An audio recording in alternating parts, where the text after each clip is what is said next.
Little intrusive, but so far pretty well received. That seems to be where the biggest piece is.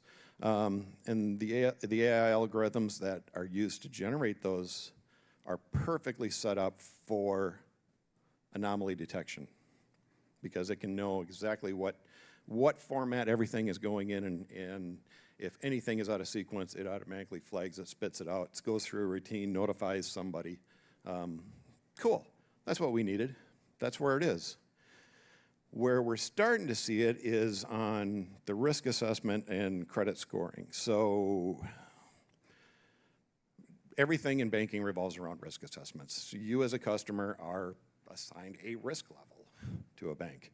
So what we're doing is using some of these AI models to say, okay, take this information and then take other information that we have on the customer or that we can glean from the customer, credit reports, whatever, automatically push this back and give me a credit information or credit risk, or use it then to distinguish what kind of a loan rate they can get, what kind of an interest rate can we pay on a large savings account.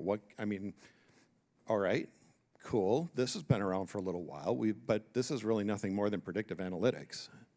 So there's been, and it's not widely used, but there's been a lot of these loan platform systems that will automatically take all that information to decide whether or not, yeah, this could be a good loan, this couldn't be a good loan, this is what we think the payoff is going to be, and this is how it's going to work. Is that AI? Not really. It's predictive analytics. We're not feeding it anything we don't already know. It's just putting it back in a format that is easier for us to understand. Oh, no, go back. No, go forward. Going forward again. One more time. Okay, interestingly enough, we have a couple members on our IT committee at the MBA that are from relatively small banks that are really kind of progressive when it comes to, there's one in particular that's really playing in the IT world, but he's playing it in the Google world, so he's keeping it outside of the bank completely. And he's using it for regulatory compliance. And it's not really regulatory compliance as we know it. He just wants to put in all the Fed regulations use a large language model that is just clear speech. Something that can read whatever. Define what his data parameter is, or his search parameters, which is every banking regulation, so that he can just ask it plain text questions. What regulation does this, or how, if I do this, and it'll automatically go through, spit out pretty accurate information because he's limiting what it's allowed to look at. I thought, well, that's cool. That's marketable. So he's actually exploring that, and it's, just one guy. He's actually the president of the bank, and he just plays with IT on his spare time, which is like, oh, I don't know how you can run a bank and have spare time, but cool. So what else are we seeing? Customer to market analytics across multiple platforms and not limited to the systems that we know about. Okay. In a core system, you have the data. That data can now be parsed out into some other database, split any which way we want, and then we'll parse the information in that database to see, just give me information. So give me my top 10 customers, give me my average interest rate across all loans, just to give me where my profitability is on a daily basis. Really kind of cool stuff. Well, using an AI can now take that information and then parse outside world statistics. So based on your demographic, or based on not only demographic, but location, and if it's a multi-branch, split it out by branch or by telephone sequence, or you can do it any way you want, but it'll automatically take that information and spit that information back at you, maybe parse down more than you even needed it parsed down to, but cool. And then used to summarize audit reports. Banking is full of audits. We are audited to death. To summarize them, doing what that bank in Michigan was doing, That would be actually pretty cool to be able to take that full report, dump it right into an AI generator and say, give it to me in summarized format, because our board is not going to go through, or our compliance committee is not going to go through this entire report. Just give me the highlights. What do we have to work on? So I think we're going to start seeing some of this twofold. I think we're going to start seeing more of this where it's summarizing, but it also means the examiners are going to want to see even more reports from us. So great. So I talked a little bit about different AI deployment models. Now, we've talked about large language models. That's kind of the front-end interface, and there's huge amounts of them. We'll talk about that in a little bit. But what we really need to do is kind of focus on what it takes to develop or what we want to do with it. So the main thing is going to be is a model compatibility with infrastructure. We do not have that now. Our database, and which is why we take that core system data that I mentioned before and dump it into some other system so that we can search through it and do what we want with it. It's a step that really shouldn't need to be done. We should be able to tap right into that data and see it. So why are we creating more steps for us? With the more steps, we're creating more space. With more space, we're creating more drive space. It's just a never-ending thing. So we really need it to interface directly to the data that we currently have, or change the data that we currently have into a format that it will work with. Now, the other side of it, and he mentioned earlier, is protecting that sensitive information. You turn on AI and turn it on to your main shared drive. It does not care where it finds that data or how you have that data locked down if it is not locked down. So anybody can just jump into an AI question going, hey, what does our president make? And if it finds HR records, it will tell them. So you really do need to lock your data down and know where your data lives. We've been talking about data classification for, I don't know, 15 years, 20 years, at least, in banking. It's defining, knowing exactly what information you're storing where and how you're protecting it. Well, now it's really going to come into play with AI, because if you turn it over, it's going to find it, because it's pretty indecisive. And then scalability. Most banks are small. We're not trying, we're not trying to make big think. We're not asking it to solve the world's what is, why. It's like, no, we want it to do very specific tasks. So the scalability challenge is really there with AI, because you can go down a rabbit hole really, really fast, going, ooh, we want to do this. Well, yeah, but to do that, you need this, and you need this, and you need this, and you need this. And you have to get so granular with it that you're recreating every job function and process that you're currently doing in order to get it to do even the simplest routines. So yeah, the scalability issue is really going to be coming into play on that one. So that ties back into choosing your platform. So you decide, hey, we're going to be playing in AI. How do you want to play in AI? Well, you have multiple different solutions, cloud-based platforms. That's where I'm seeing most of it right now. So anybody that's using AI or allowing the use of AI, they're using the cloud-based platforms, Copilot, Google's. The processing is not being done on their systems. The on-premises and on-site deployment, I don't know if anybody here even has the infrastructure to run this. Maybe. It is processor and drive intensive. So along with, Amazon Web Services, it's a good platform for it, because now, even if you put a closed system in a cloud-based solution, you're only paying for processor time and drive space. Two things that are relatively cheap. Keep in mind, you're losing control over your data. So by moving it out into that cloud, you better have the security controls in place to protect that data and be able to prove how you're protecting that data. The on-premises is huge. I know one bank that is playing with it. They want to do it on-prem. He wants full control of it. The processing power that it takes is unreal, but it's a completely closed system. He's not going to any outside form. He's pulling in the entire large language model that he's using, so it does not see the internet. It's completely closed. And then you have edge computing. That's kind of a hybrid approach where it's on the outside edge of your network. It can point in. It's still doing all the computations outside of your network. Great for resources, but there's security risk because it's constantly talking. Well, if you have something that's constantly talking, you have something that can be constantly intercepted.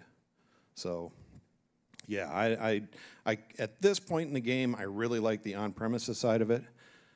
I don't know if it's feasible. Or you limit what information you do it and do it in the cloud. So you don't give it access to the inside network, and you only use it for stuff that, creating marketing materials. Marketing's our new bane of existence. Used to be compliance, now it's marketing. They just want to do everything. So I talked a little bit about large language models. That's the front-end interface on how it's going to ask, or how you're going to interpret asking that question. And there are tons of pre-built large language models for very specific tasks. There are some in the financial sector. There's more in the scientific sector. So scientists are building their own large language models to ask it stuff in their terms. There's a lot of plain text ones.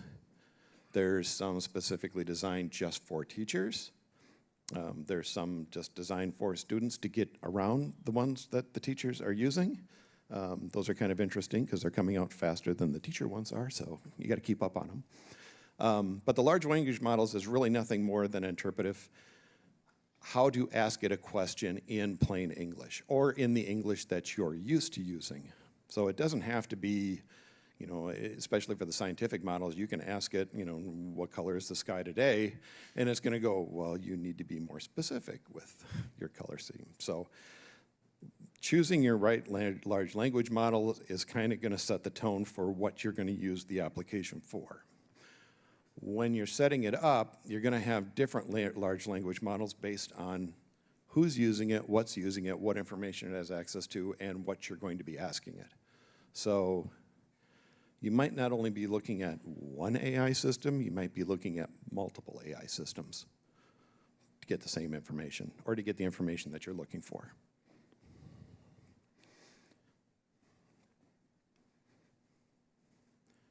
Doesn't work. Oh, there it does. There's a lot of them. I just did a quick scan on them, and Wikipedia alone has like 400. And they're built for specific things. They're also built for specific languages.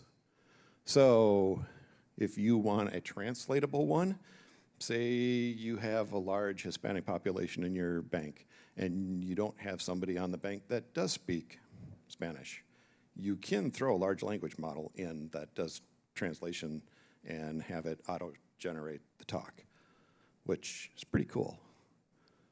It's pretty scary because it does it in real time. As long as you got enough horsepower behind it, it'll do it in real time. So now that we have it, how do we want to deploy it? Well, you better define what you're going to be using it for and be very granular. We have this specific need, or we would like to see it do this. Not, hey, we just want it.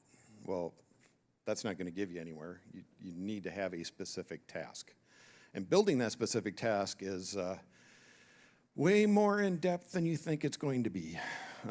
This is not something you just say, yep, we're going to turn it on. Do not do that.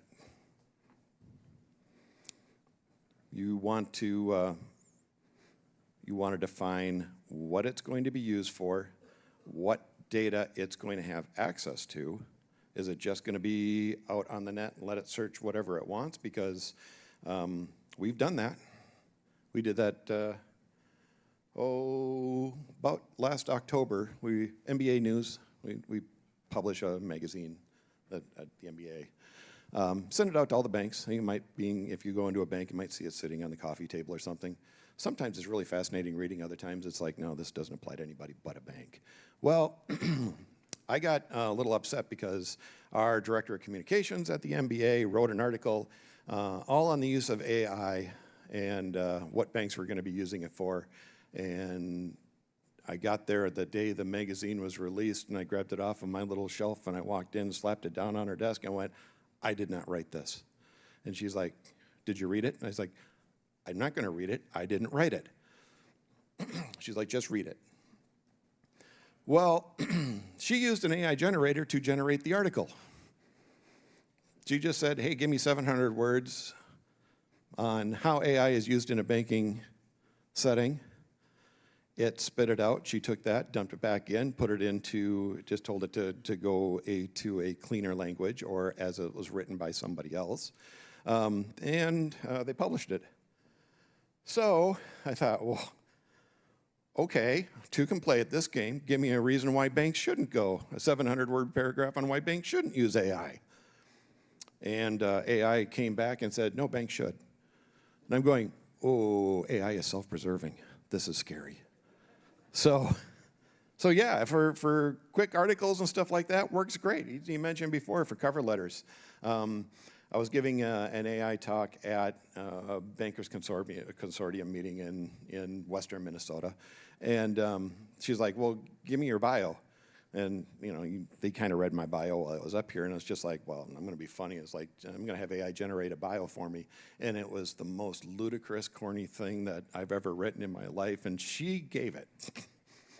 But, went on to say that, I'm especially versed in AI, and in my spare time, I like to try to beat AI code and it was just, it was ridiculous.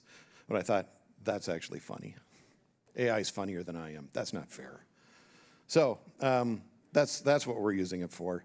We don't really use it for parsing any information. We're sure not going to put our member database or any information out there. But we'll use it for generating text. Okay, fine. Also keep a note, if you're using it to generate text for publication, you better have it cited on the bottom that it came from an AI generator.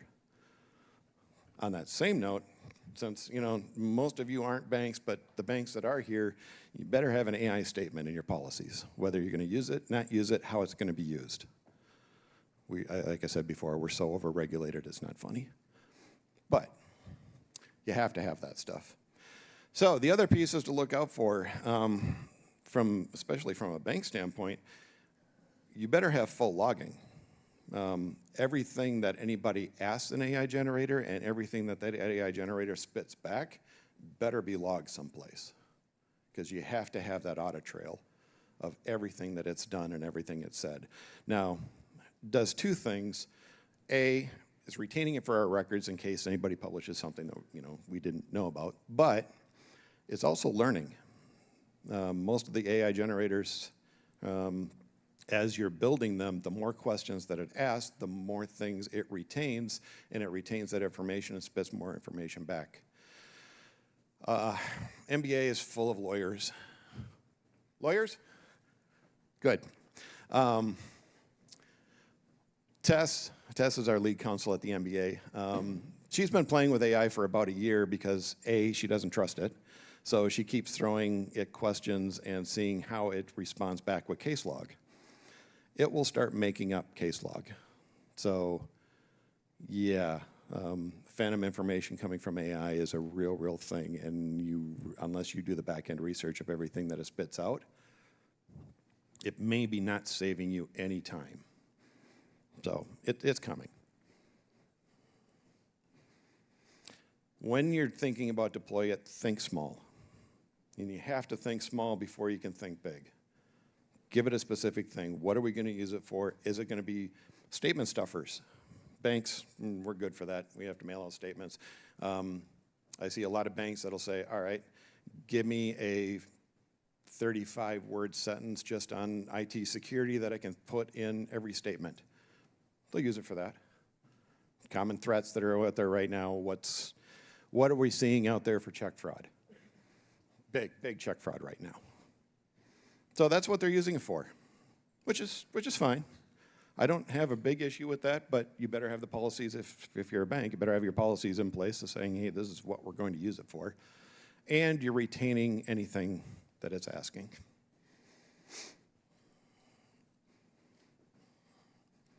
So that kind of leads us to how it's really being used in banks right now.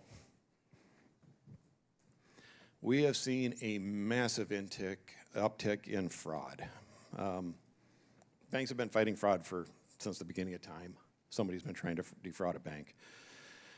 But we're seeing it in phishing emails more than anything else right now because they are so realistic you cannot tell. Well, I can tell. You have to really dig into them to figure out if it's an AI-generated text code or not. But the phishing emails are getting really, really big. We've also seen, and I didn't think this was going to be possible, I have heard of elderly getting hit with, a speech interpreter that's automatically forwarded from somebody's voice. Well, we're seeing it in other places now. So phishing emails, the Nigerian prince is fine. You don't have to worry about him anymore. Nigerian prince emails, really? Okay. So Nigerian prince is fine. You could always see that one because, it just didn't make any sense. Well, now he's running it through an AI interpreter. It'll automatically put it into the text or in the format of sentence phrasing that we would understand. On top of it, it's also deciding how many emails this is going out to, and based on the extension code on the end of it, because almost every other country has country codes on the end of their email addresses, it's automatically interpreted into their native language. So now they're not just, I'm going to create this spam email and send it out. It's like, I'm going to create one spam email, dump it into an AI generator, and send it out to 15 million email addresses. Somebody will click on it. So we're seeing those. They're getting very realistic. We talk and preach on it till we're blue in the face, but we're seeing those AI translators. Who's played with any of these AI translators, picture translators, anything online? Anybody just go down the AI rabbit hole at night? Really? It's super fun. There's a picture generator that, and I don't remember the URL off the top of my head, but there's one that you can actually put in, and you just type whatever you want to put into the picture, and it'll automatically try to interpret it, put it in the picture, and then you can change it to the 1970s, or you can change it to the 1920s, and just keep adding stuff to it. It's really, really, really entertaining. I haven't found a purposeful use for it yet, but it's really cool. So that's what we're seeing on these phishing emails. They're coming in hard, and what they're actually looking for is a response. Maybe there's a payload attached to it, maybe there's not a payload attached to that one, but once they get a response, they're going to keep hitting. And we're also seeing a lot of text-to-speech. Foreign languages doesn't really matter anymore. I used to give a demo all the time where I'd take I'd do one or two things. It was either A Few Good Men, big speech at the end, or I'd do Liam Neeson's part from Taken. And you punch it in, and you could change who was saying it, how it was saying it. You could change the pitch. You could change the rhythm. You could change the language. It doesn't really matter. And it would change it on the fly. Mid-sentence, didn't really matter. So where we're seeing is they're taking that same information, because all it takes in most of these text-to-speech generators, you can take any MP3 clip. So if you have somebody talking on a podcast, you can take that podcast, strip the MP3 off of it, dump it into this thing, mimic the speech pattern and this tone. And it will be pretty darn close to mimicking that person to the point of it being scary. So what they're doing is taking that, usually it's YouTube or TikTok clips and stuff like that from kids, putting it in, using that kid's voice to call grandma and say, hey, I'm down in Mexico, I need money sent to me so I can get out of prison. Seems pretty far-fetched. It's happened quite a bit. So where we're seeing it now, okay, who's familiar with how ACH wire transfers happen in a bank? Yeah. Whether you can initiate that wire as a customer, whether you can initiate that wire transfer, it has to come into the bank. The bank has to verify it is legit, it is going to who it's going. So what they're doing is most of the time doing a callback verification. When they do a callback verification from the Nigerian prince that took over their system, got into their IP-based phone system, can now got their username and password, and has been sitting so they know when wires go out and who sends them and who has to approve them. They try to get that information from whoever they attacked, use a voice translator, intercept that phone call that is a callback verification from the bank calls the number, the fraudster picks up, uses an automatic text-to-speech routine, says, yes, I'm verifying that wire for such and such a dollar amount going to this account. Bank did everything in their power. We called back, we verified, we proved it. Wire goes out, it's fraud. Worked with 2 different banks that this has happened with now in the cities, big commercial banks. And you look back on it and you start tracing back when it happened and how it happened, and you're going, how could this happen? How dumb are you? Oh yeah, no, it's legitimate. That's how we're seeing it. So biggest impact on AI to banks right now, we're seeing in the fraud side of it. Perpetrators are using that information against us. Technically not us, it's you. They never go off personal accounts. They're always going after commercial accounts because we don't have any regs protecting your commercial accounts. Sorry, tough out of luck. It's not how it really works, but you know. So yeah, they're going after our commercial customers to commit large sums of fraud. These aren't small dollar amount items. Usually somewhere in that $250 to $5 million range. So when they hit hard and they hit fast. So with that,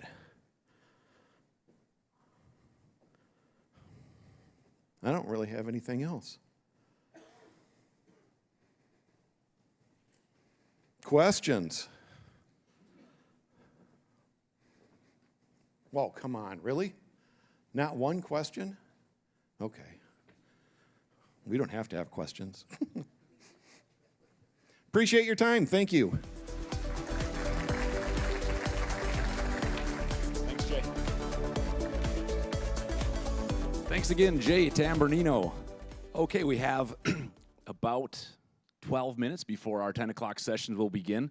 So if you haven't already, grab some coffee, stop by our sponsor booths when you get a chance, and try to be in the rooms by 10 so we can get started on time and keep things moving. We'll meet back in here for lunch. Thank you.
turn.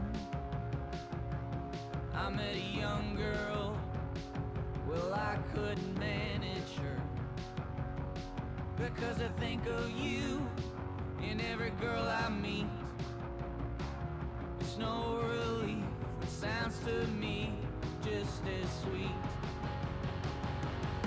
So maybe I'm the fool for feeling you. Well, the way we kissed that night, I thought you knew. Because my love is strong and my heart is sweet. After all,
Tell me what you want, I'll give it to you.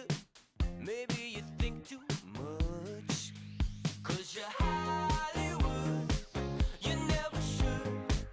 We never talk anymore. With your high heels on, you kill the sun. I'm not your friend anymore.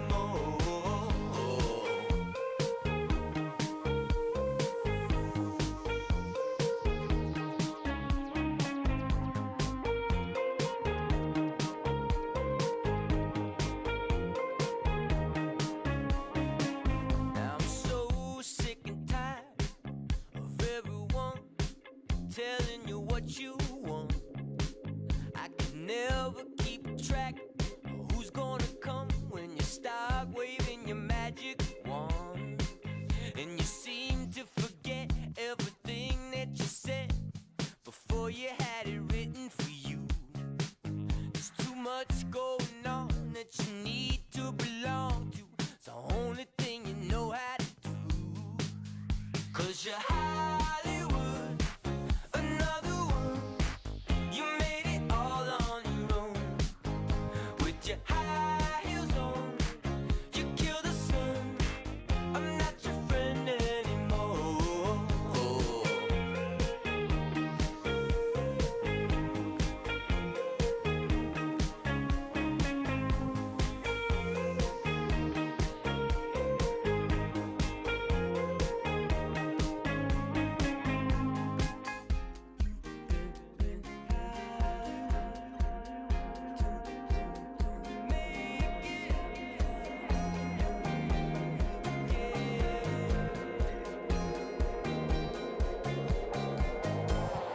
Hollywood, you never should.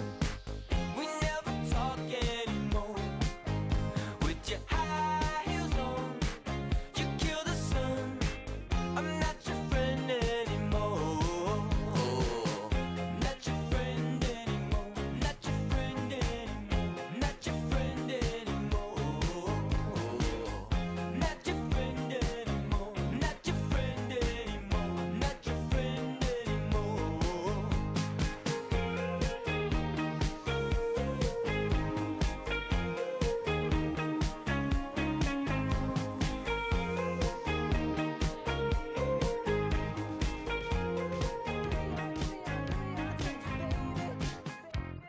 I gotta tell you a little something about yourself. You're wonderful, flawless, ooh, you a sexy lady. But you walk around here like you wanna be someone else. Ooh, whoa. I know that you don't know it, but you're fine, so fine. Fine, so fine. Ooh, whoa. Oh, girl, I'm gonna show you when you're mine, oh, mine. Mine, oh, mine. Treasure. That is what you are. Honey, you're my golden star. You know you can make my wish come true. If you let me treasure you. If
way down at me.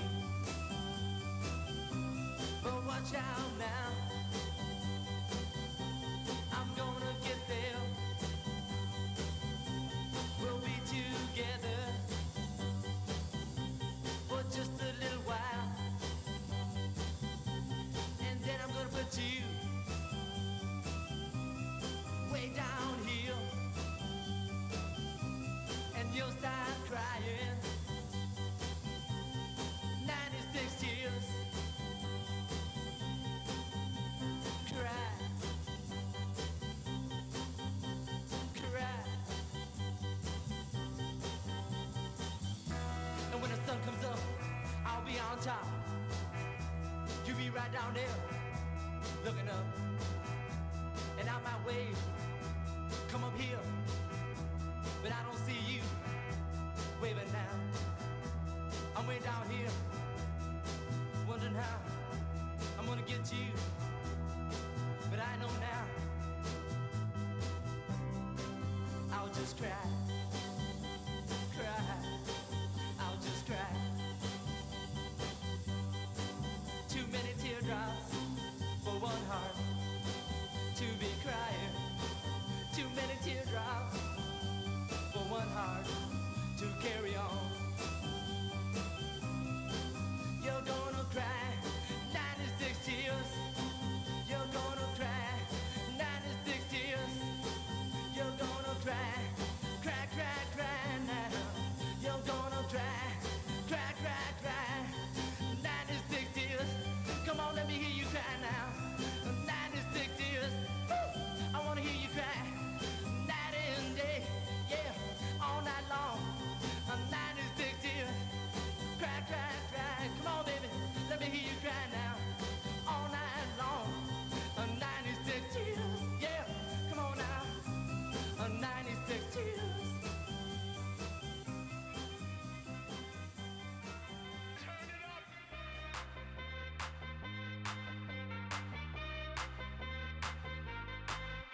Somebody save your soul, 'cause you've been sinning in the city. I know too many troubles, all these lovers got you losing control. You like a drug to me, a luxury, my sugar and gold. I want the good life every good night, you're a high one to hold.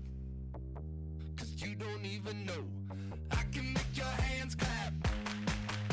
Said I can make your hands clap. Somebody save your soul, 'cause you've been sinning in the city. I know too many troubles, all these lovers got you losing control. You like a drug to me, a luxury, my sugar and gold. I want your sex and your affection when they're holding you close. 'Cause you don't even know I can make your hands clap. Said I can make your hands clap. Every night when the stars come out, am I the only living soul around? Need to believe you could hold me down, 'cause I'm in need of something good right now. We could be screaming till the sun comes out, and when we wake we'd be the only sound. Get on my knees and say your friend change round. But I can make your hands clap.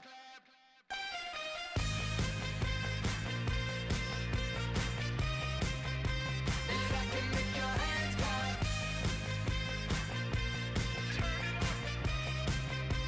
And I can make your hands clap.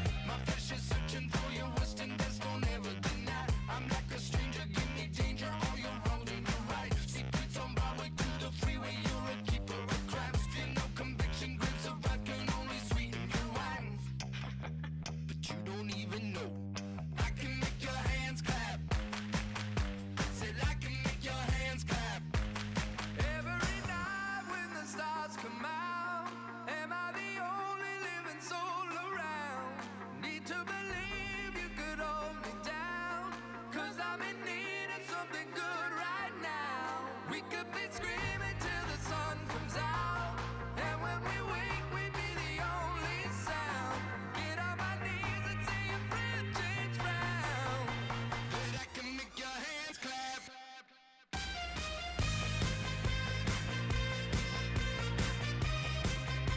And I can make your hands clap.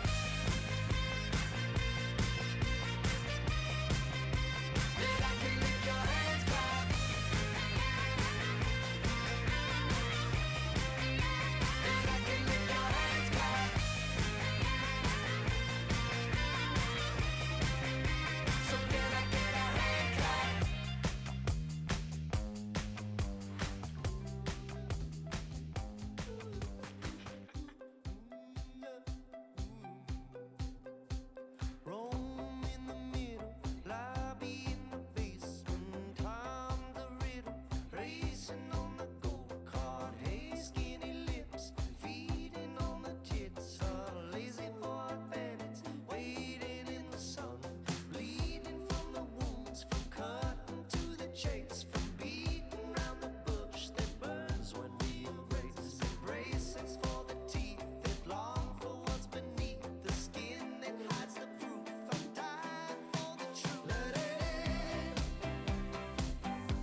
want us to surrender. But I could go all night, right here between their crossfire. We'll send them up a message. I'll send a message saying, give it up, give it up. We've got no place to go. Caught up in the rodeo. Oh no, please God, tell me we're dreaming. We've got nowhere to run. They've all got loaded guns. Oh no, please God, tell me we're dreaming.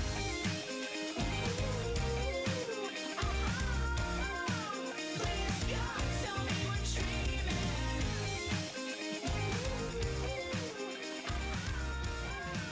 Please God, tell me we're dreaming.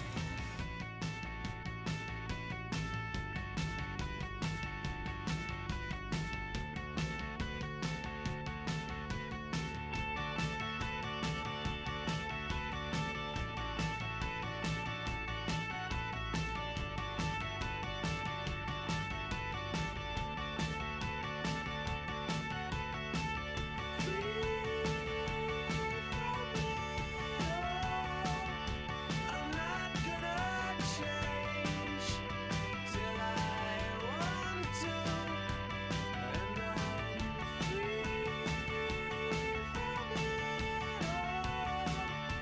I'm not gonna change till I want to.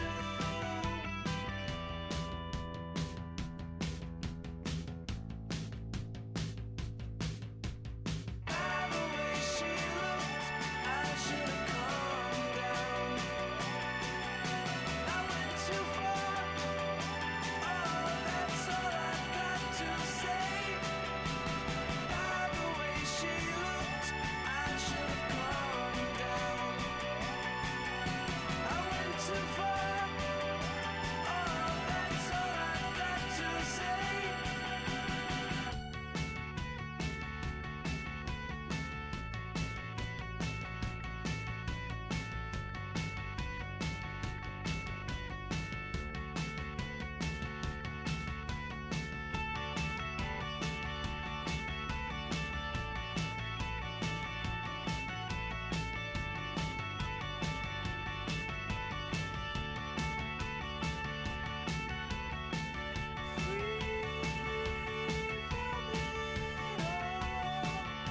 I'm not gonna change till I want to, and I'm free from the world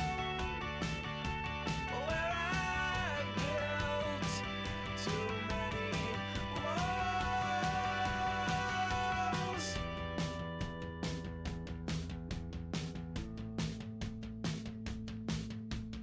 By the way she looked, I should have calmed down.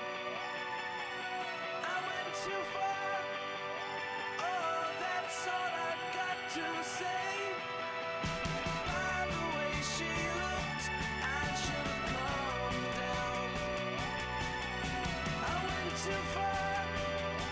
Oh, I went too far.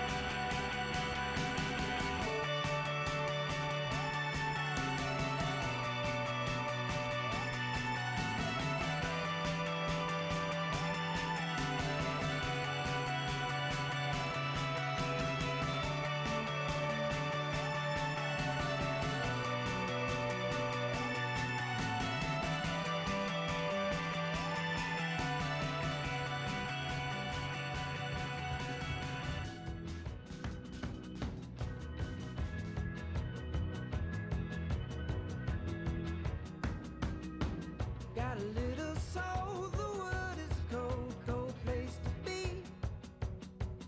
Want a little warmth, but who's gonna save a little warmth for me? We know the fire waits, some believers, all of the sinners the same. Girl, you and I would die, unbelievers bound to the tracks of the train. If I'm born again, I know that the world will disagree. Want a little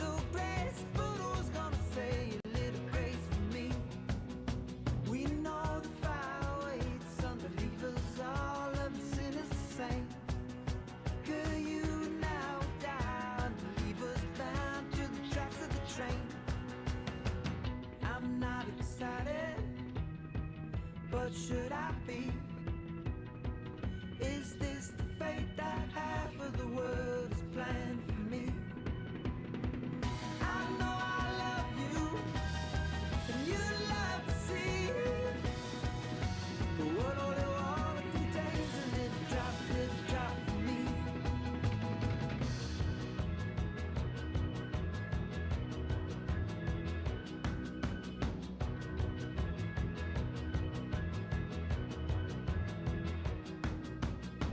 See the sun go down, it's going on down, and the night is deep. Want a little light, but who's gonna save a little light for me? We know the fire waits, unbelievers, all of the sinners the same. Girl, you and I would die, unbelievers bound to the tracks of the train. I'm not excited, but should I be? Is this the fate that half of the world is planned for me? I know I love you, and you love to see. But what only water contains a little drop for me.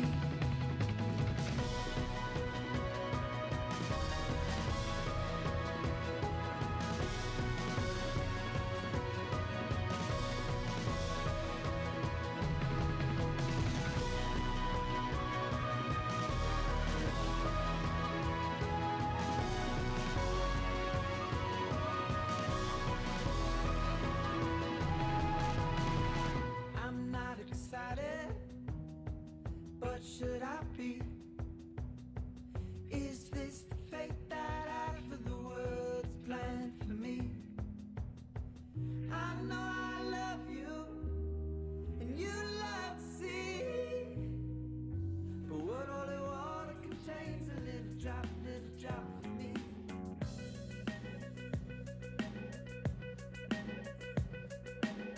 Something you said to me, but I can't explain it.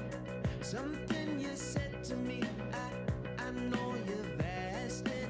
Somehow you found me. The words are in motion. Somehow you found me. The words are in motion now. I got locked in myself, and I don't know what to do. There were dreams in my eyes that now don't shine through. Something you said to me, I can't explain it. Something you said to me, I know you've asked it. Somehow you found me. The words are in motion. Somehow you found me. The words are in motion now. I'm beginning to feel that you don't know what you do. Is it possibly true that emotions get lost on you? Get lost on you.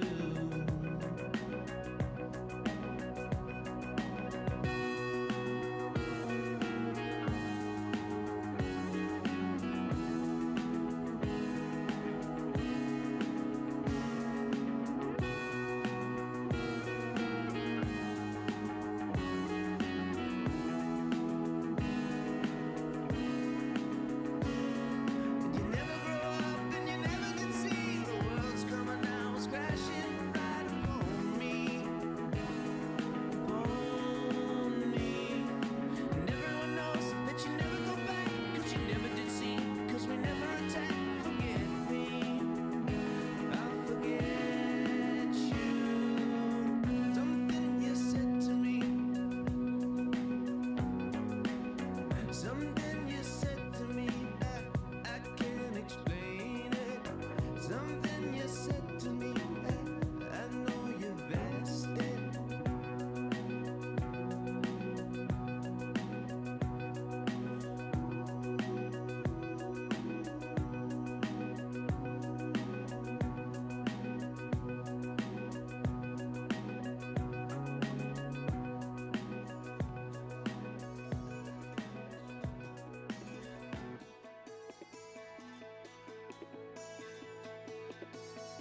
keep my heart. I don't know what I'm feeling. Do you wanna talk? Do you wanna talk it through? Swear I ain't got anything on my mind. I wanna talk to you. Don't ask me. Do you wanna talk? Do you wanna talk it through? Swear I ain't got anything on my mind. I wanna talk to you. Don't fall into my arms. I'll only disappoint you. I'll let you down. Don't go sounding the alarms when all I do is want you. So don't ask me. Do you wanna talk? Do you wanna talk it through? Swear I ain't got anything on my mind.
right on time, time, time, time, time, time, baby, baby, baby, baby, right on time.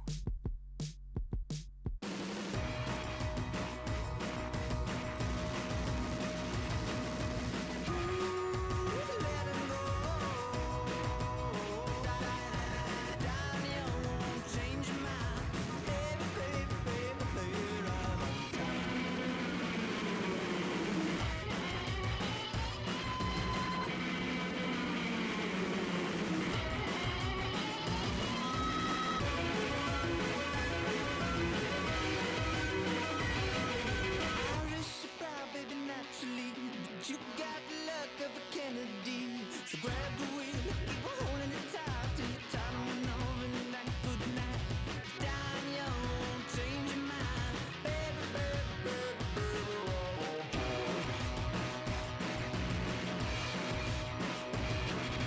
baby, baby, baby, baby, baby, right on, baby, baby, baby, baby, right on, baby, 88, you light on, baby, 88, you light time, baby, baby, baby, baby, right on time, time, time, time, time, time, baby, baby, baby, baby, right on time.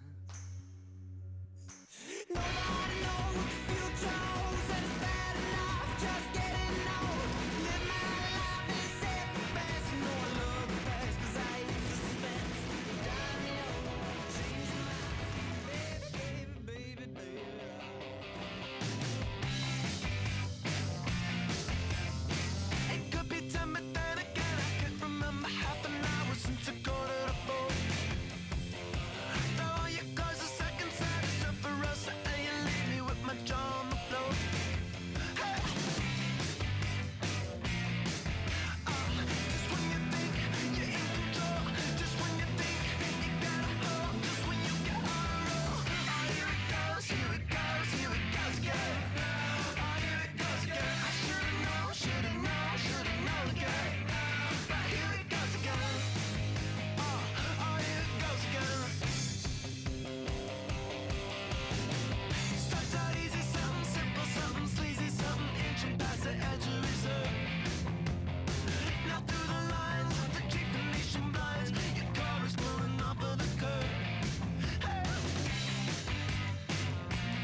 Think less but see it grow. Like a ride, oh. Not easily offended. Not hard to let it go. From a mess to the masses. A list of many, think less but see it grow. Like a ride, oh. Not easily offended. Not hard to let it go. From a mess to the masses. Follow misguided, stand still. Discuss, discourage. On this precious weekend and in this love for gentlemen only. Wealthiest gentlemen only. But now that you're lonely, too late, juggle it, let's go slowly discourage. We'll burn the pictures instead. When it's all over, we can barely discuss for 1 minute only. Not with a fortune and only. Thought it could have been something else. These days it comes and goes. A list of many, think less but see it grow. Like a ride, oh. Not easily offended. Not hard to let it go. From a mess to the masses. A list of many, think less but see it grow. Like a ride, oh. Not easily offended. Not hard to let it go. From a mess to the masses.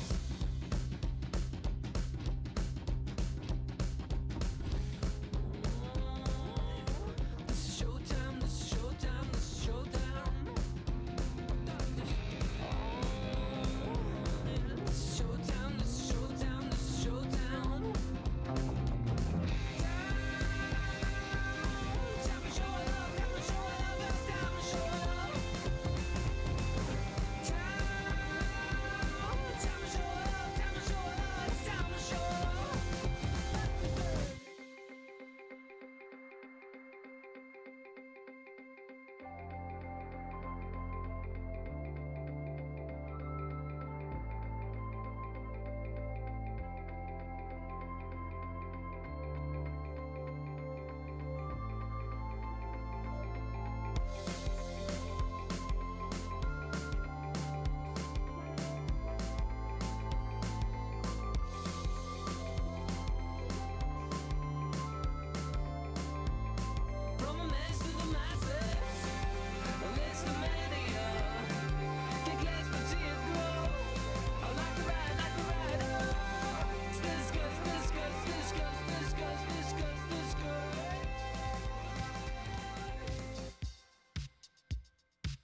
drink rum and cola, fish for a feeling, trying to please me.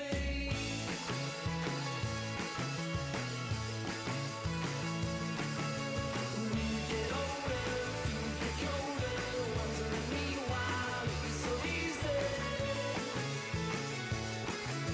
She would come over, drink rum and cola, fish for a feeling, trying to please me.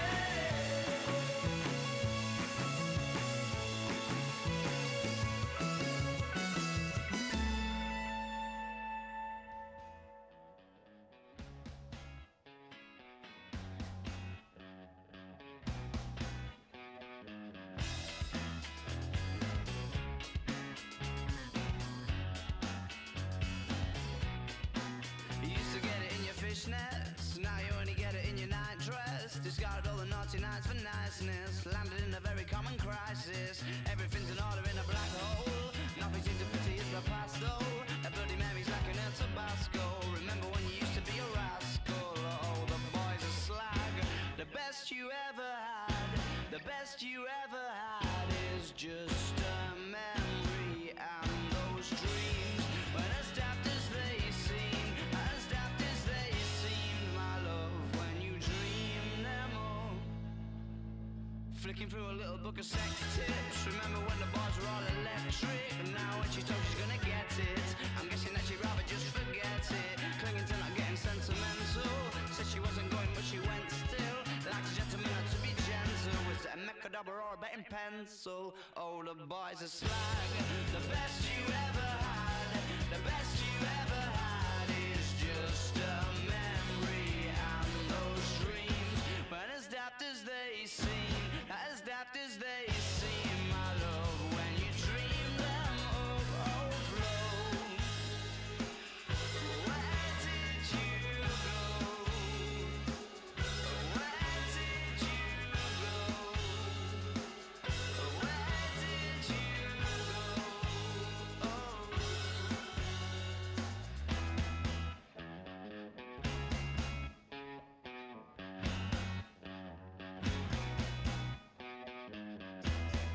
Falling about, you took a left off last life lane, just sounding it out, but you're not coming back again. Falling about, you took a left off last life lane, you were just sounding it out, but you're not coming back again. You used to get it in your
walking on a dream. How can I explain? Talking to myself. Will I see again? We are always running for the thrill of it, thrill of it. Always pushing up the hill, searching for the thrill of it. All along, we are calling out again. Never looking down, I'm just an aura of what's in front of me.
not a yes sir, not a follower. Fit the box, fit the mold, have a seat in the foyer. Take a number. I was lightning before the thunder. Thunder, thunder, thunder, thunder, thunder, thunder, thunder, thunder, thunder, Thunder, feel the thunder. Lightning and the thunder. Thunder, feel the thunder. Lightning and the thunder. Thunder, thunder. Thunder. Kids were laughing in my classes while I was scheming for the masses. Who do you think you are? Dreaming about being a big star. They say you're basic, they say you're easy. You're always riding in the backseat. Now I'm smiling from the stage while you were clapping in the nosebleeds. thunder, thunder, thunder, thunder, thunder, thunder, thunder, thunder, Thunder, feel the thunder. Lightning and the thunder. Thunder, feel the thunder. Lightning and the thunder. Thunder. If I could have your attention, please, as people are filtering in from the sessions, lunch is served, so feel free to go get in line. Thank you.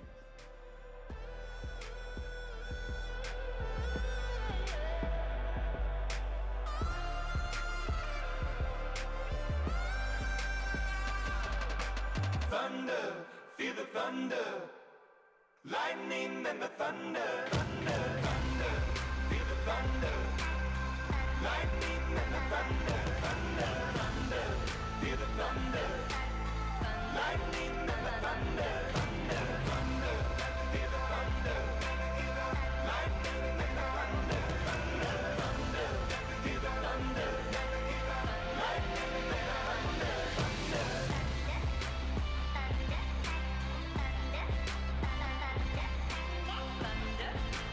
thunder, thunder, thunder, thunder, thunder,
'cause you make me feel like I've been locked out of heaven for too long, for too long. Yeah, you make me feel like I've been locked out of heaven for too long, for too long.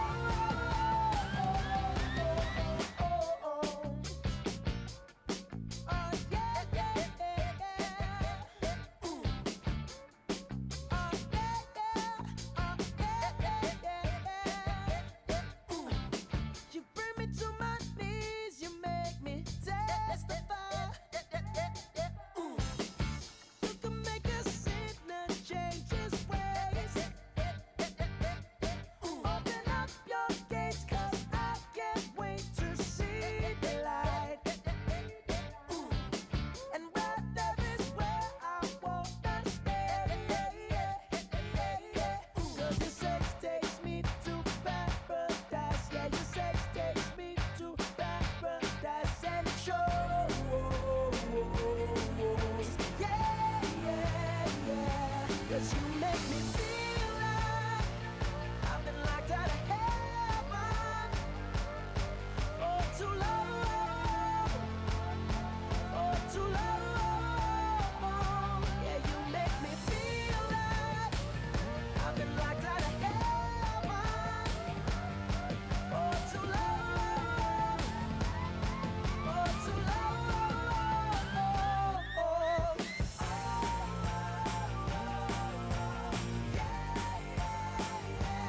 Can I just stay here, spend the rest of my days here?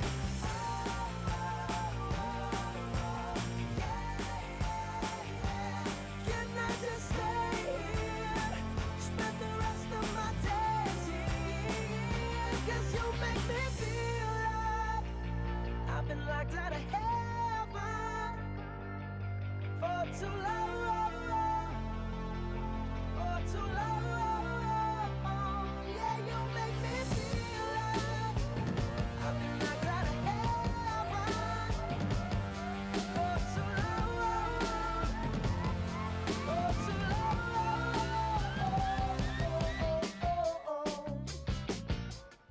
Oh yeah, yeah, yeah, yeah. Ooh. Oh yeah, yeah. Oh yeah, yeah, yeah.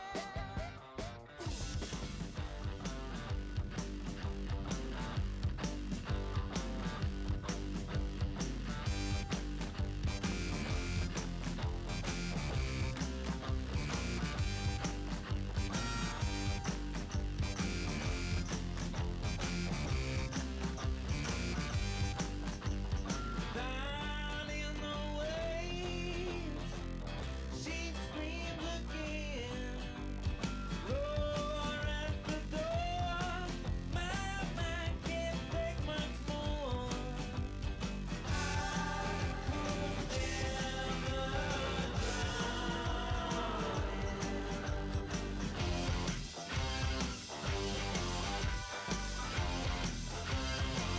They wanna get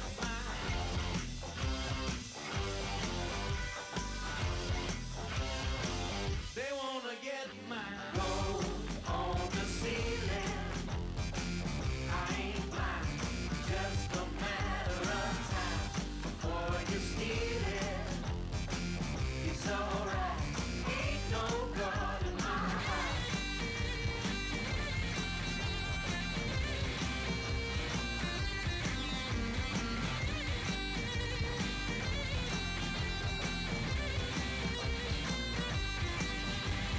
Clouds covered loves, barbed wire snares, strung up, strung out. I just can't go without. I could never drown.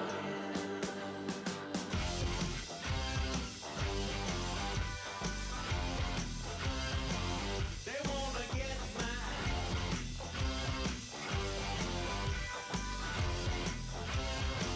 They wanna get mine. Gold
cut the legs off of our pants, threw our shoes into the ocean. Sit back and wave through the daylight. Sit back and wave through the daylight. Slip and slide on subway grades. These shoes are poor man's ice skates. Fall through like change in the daylight. Fall through like change in the daylight. I miss yellow lines in my road. Some color on my nechrome. Maybe I'll paint them in myself. Maybe I'll paint them in myself. Maybe I'll paint them in myself. Maybe I'll paint them in myself. Maybe I'll paint them in myself. Maybe I'll paint them in myself. These sidewalks slick with brimstone. Nothing else and in a payphone. It rings like all through the daylight. It rings like all through the daylight. Daylight, we could hitchhike to Maine. I hope that someday I'll see without these frames. And in the daylight, I don't pick up my phone. 'Cause in the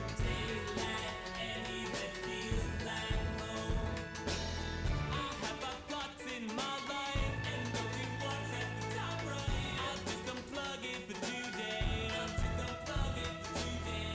Open hydrant, roll the windows. It's call my name to the upload. And flow down Grand Street in daylight. And flow down Grand Street in daylight. And flow down Grand Street in daylight.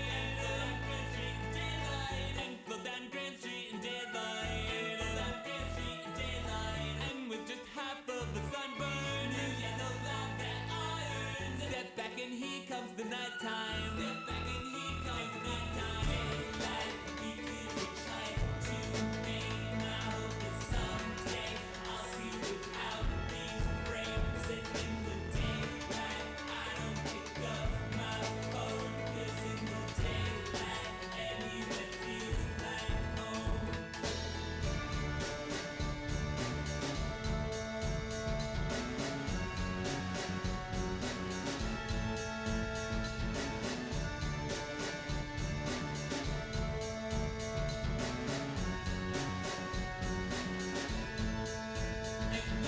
Daylight, we could hitchhike to Maine. I hope that someday I'll see without these frames. And in the daylight, I don't pick up my phone. 'Cause in the daylight, anywhere feels like home.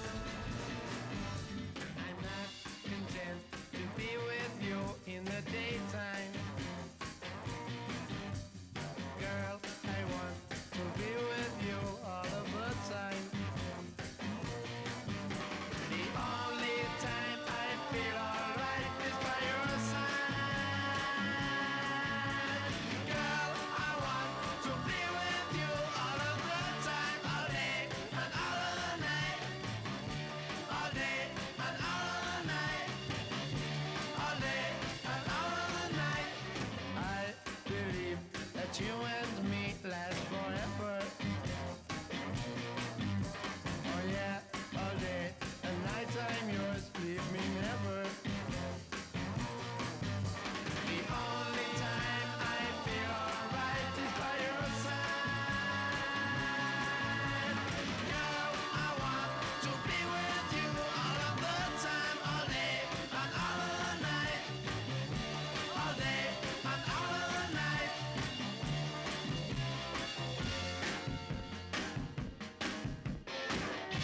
Oh, come on!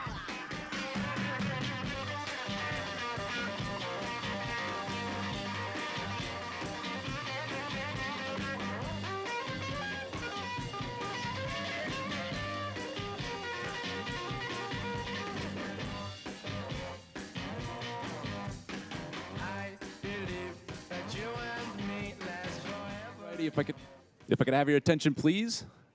If you haven't grabbed lunch yet, please funnel through the line.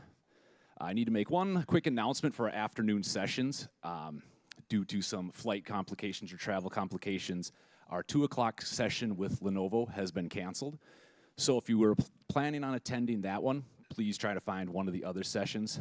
But that may make seating room tight in the other rooms. So what we're going to do is we're going to have this area as overflow seating, and we're going to be airing on the screens Mike Pagan's presentation of Choose Your Own Disaster.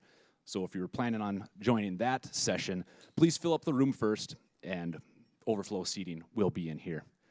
Next, I'd like to introduce our second keynote speaker for the day, Jeremy Ostrowski.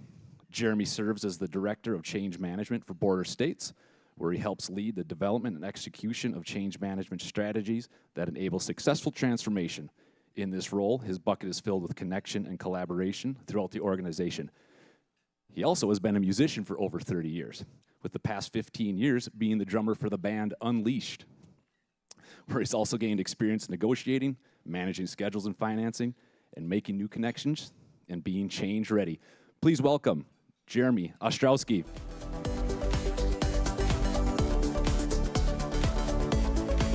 All right, testing. Can you hear me?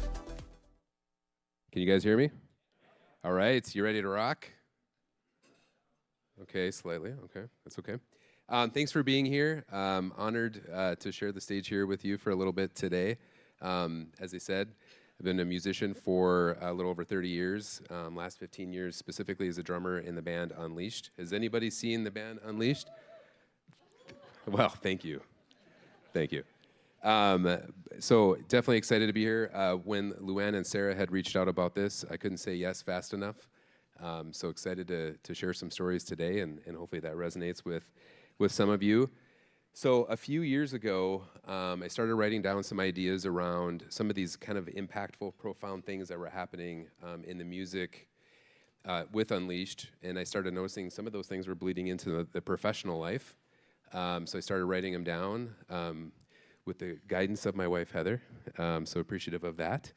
And over the last couple of years, I've had a few opportunities to kind of share some of these stories. So I'm going to do that with you today. I got one question to start off here, though.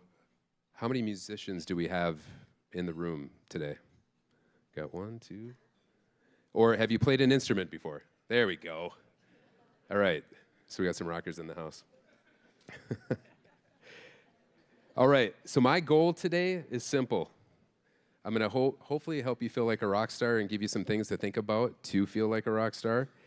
I'm going to do this with three different things. I'm going to talk a little bit about leaning into connection, a little bit about being change ready, and we have a fun little activity at the end to feel like a rock star. So I got about 25 minutes-ish, so I'm going to rip right into this. That being said, are you guys ready to rock? Woohoo! I feel like I should have some like Bon Jovi playing right now or something. Okay, leaning into connection, being nice to the sound guy. I'm going to say this with the sound guys right over here. I'm going to be super nice to you guys. For me, connection is where it's at. A lot of the really cool things that have happened with our band and professionally over the years is all about connection, and it's the underlying thing that really makes that magic happen. So I've got a really random trivia question here. How many Guns N' Roses fans do we have here? Ooh, that's it? Okay, we're gonna have to work on that. Anybody tell me who the singer of Guns N' Roses is? Was Axl Rose, thank you. What about the guitar player? Slash, excellent. See, we got some bands in the house. What about the drummer? The coolest guy in the band. Anybody tell me that one? Who said that? Yes, thank you, Steven Adler. So when Guns N' Roses came on the scene in kind of the late 80s, kind of changed the world, you would say. I would say music was never the same after that. Steven Adler is the reason I'm on stage here, one of the reasons I'm on stage here today, and that's why I started playing drums. So I've got a little bit of a love thing for him. Anybody tell me who the sound guy is? Okay, that's kind of a trick question. They've had multiple sound guys. But the sound guy, the most important person in the room that nobody usually knows who they are unless something goes wrong. Does that resonate with anybody? So if you Google what it takes to be a sound guy or what some of the requirements are, you're going to find things like, actually ChatGPT, you're going to find things like ability to work under crazy stress, intense moments, large audiences, ability to work with complex equipment and be a problem solver, and oh, by the way, your customer has high demands and expectations. So I was like, is this working in IT? It sounds like a job description for IT, and my background initially, earlier in my career, was in IT, so it spoke well to me there. We're going to come back to that here in just a little bit, but I want to share a story from our band, our early band days. So, any of the folks that raised their hand to being a musician, are you in a band as well? Or have you been in a band? Anybody brave enough to raise their hand? Okay. Well, when we first started the band, I can tell you it's a lot of work. It's a lot of time, energy. You have to be vulnerable. You have to go out there and like kind of cold call to get gigs. The first couple years, we were doing a lot of that. And in 2012, we had an opportunity of a lifetime to open for one of our heroes, Sebastian Bach. Anybody tell me what band Sebastian Bach used to play in? Woo, there we go. And so it was at the venue. If you've ever been to the venue, it was an amazing place to play and see a show. And we were terrified. At the same time, we were so excited. I mean, this had the ability to really make or break us as a band. And so as we're getting ready for the gig and to rock this thing, nerves are running high. We're all, I mean, to be quite frank, we were kind of shitting our pants about the gig, but super excited about it. And that day, I mean, we're loading in, everything's hectic, there's stuff happening on the stage, things are happening, things aren't going right. We had the opportunity to meet the band that Sebastian was playing with, and Sebastian, he's super cool, super tall, and very intimidating. But he's, fist bumping us, and hey, can't wait to play with you guys, and all of this. I mean, it was a dream come true, right? And so we were super excited, but there was some problems that they were having with some of the equipment on stage. And so they were doing sound check, and we're watching the time kind of tick down. If you ever look at a concert ticket and it says the doors open at a certain time, that's when sound check and everything has to be done by. So if the doors open at 6, you got to have your stuff done by 5:59 or earlier. And they're going back and forth on stage. There's a lot of stress. Again, the sound guy has to be able to work with a lot of stressful situations, right? And complex problem solving. So the sound guy is getting yelled at. They're kind of working through a few different iterations of this thing. We don't know what's happening, and we're really getting nervous now. Because if you've ever done a big gig like this, it's like getting your audio, video, whatever. There's always going to be something that happens. But if you don't get to do sound check as a musician, it's like walking on stage naked. I mean, that might sound dramatic, but that's how we felt about it. It could literally make or break your gig. Well, 5:59 comes around, we don't get a sound check, and we're just looking at each other like, oh my God, what's going to happen here? And I'll never forget the moment. The sound guy, his name is Butter. I don't know if anybody knows Butter from this area, but he's an amazing sound guy. This was the first time we'd ever worked with him, so I didn't really know his style. But he kind of took us. He could tell we were freaking out. He was kind of freaking out because he had just gotten yelled at for 2 hours. And he kind of took us aside and he was like, hey, I got you guys. I'm gonna get you dialed in immediately as soon as I can, and I'm gonna make sure that you sound really, really good. So just trust me. And we're like, whew, okay. So we're starting to feel like for a little better. But I'll tell you what, as the drummer, the first song that we were playing was a song called Stand Up and Shout by Steel Dragon. And I was the one hitting the first, things. There's like 2,500 people at this gig, and I'm just like, is this going to sound like crap? What's going to happen? So anyways, never forget the moment that we went up on stage, dark. I can see, if you can see the soundboard that I have up here on the slide, you can see Butter in the middle of the crowd, and he's lit up like it's like a Halloween movie or something. Like his light is just lit up, and his face is there, and he's like, let's go. And we ripped into it, and that was the beginning of a really, really cool journey that for the band. I mean, thankfully it worked out for us, but we had a lot of trust in that process. And I'll tell you what, the journey that we've had since then and the things that we've learned has been amazing. And so, we were being nice to the sound guy in the moment, partially because I like to think that we're just kind of nice guys. But it really, that whole thing like changed me. It changed us as a band. We started doubling down on the sound guy thing after that. Like, what can we do to be great to work with, and how can we make sure that we want people to the unknown people in the background making the magic happen, like be ambassadors for us. And so I kind of went on this little spiritual journey of like, I don't know, spiritual might be dramatic, but like asking questions to sound guys. So, you know, what fills your bucket? What's the best gig you've ever done? Like, you know, why do you do this? Why do you do this crazy profession? And I just want to share a couple of these things because I want the group here to kind of think through. I mean, I feel like I've got a lot of sound guys in the room just thinking through like IT and thinking through some of the things I had shared about what it takes to be a sound guy. So there's one thing to be nice to the sound guy, but how do you like double down on that and what do you do?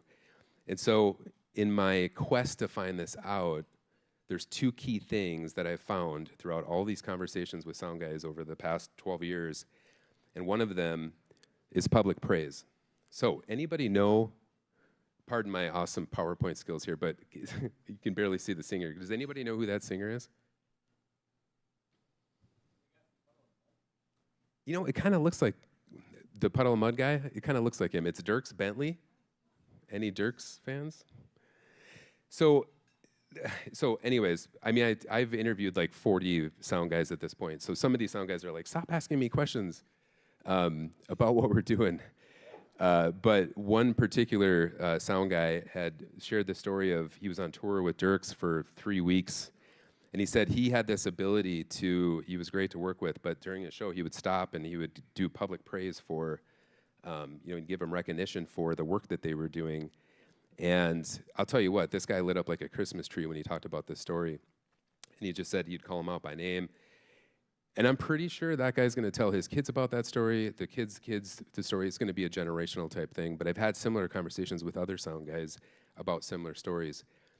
So think about that from a working perspective too. I think it bleeds right over into the work that we do and the ability to give public praise. Now, not everybody likes public praise, but there might be an opportunity in your next meeting, next drive-by, next time you see somebody in person to just give them a shout out of some of the work that they're doing. I'm going to real time this mofo. Livewire. Did Kent leave? I saw him here earlier. Oh, okay.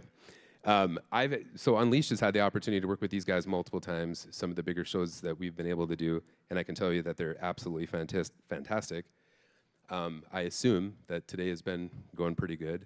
But also, we work with Disrupt HR, and we have been partners with you for the past, I think, 9 years on this thing.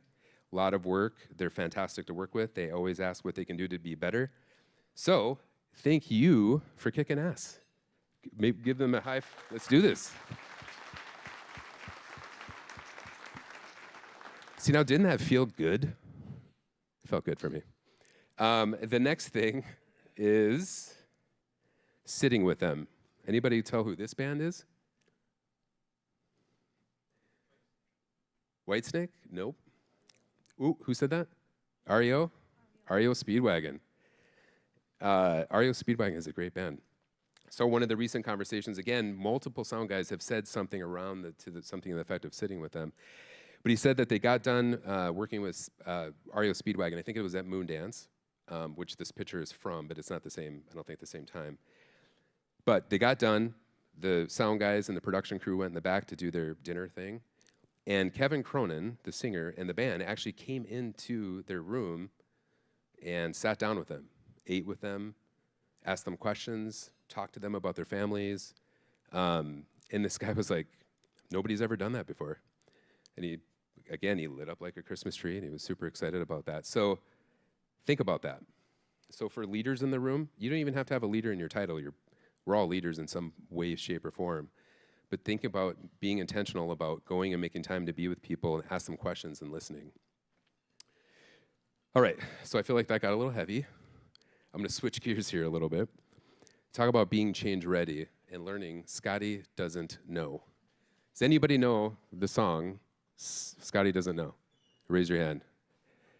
This is a phenomenon that I have found out. So I'm going to talk a little bit about this story. This kind of fuzzy picture, this guy's named Cito. He plays in a band called Uptown. It was Uptown Live at the time.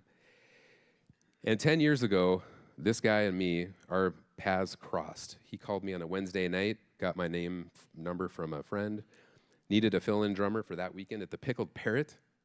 Anybody ever been to the Pickled Parrot? Holy crap, what a good time that place is, or was. But it was wild. I'd always wanted to play there. Looking at the time, I'm like, I don't have a lot of time to. They played a completely different set list than we did on Unleashed. Unleashed was 80s hair rock. These guys were kind of a variety band. But I was like, this seems like it could be really fun. So we talked through logistics. He was going to get me the set list that night, and I was going to see what I could pull off. And so Thursday night comes around. I'm feeling about 60 to 70% there.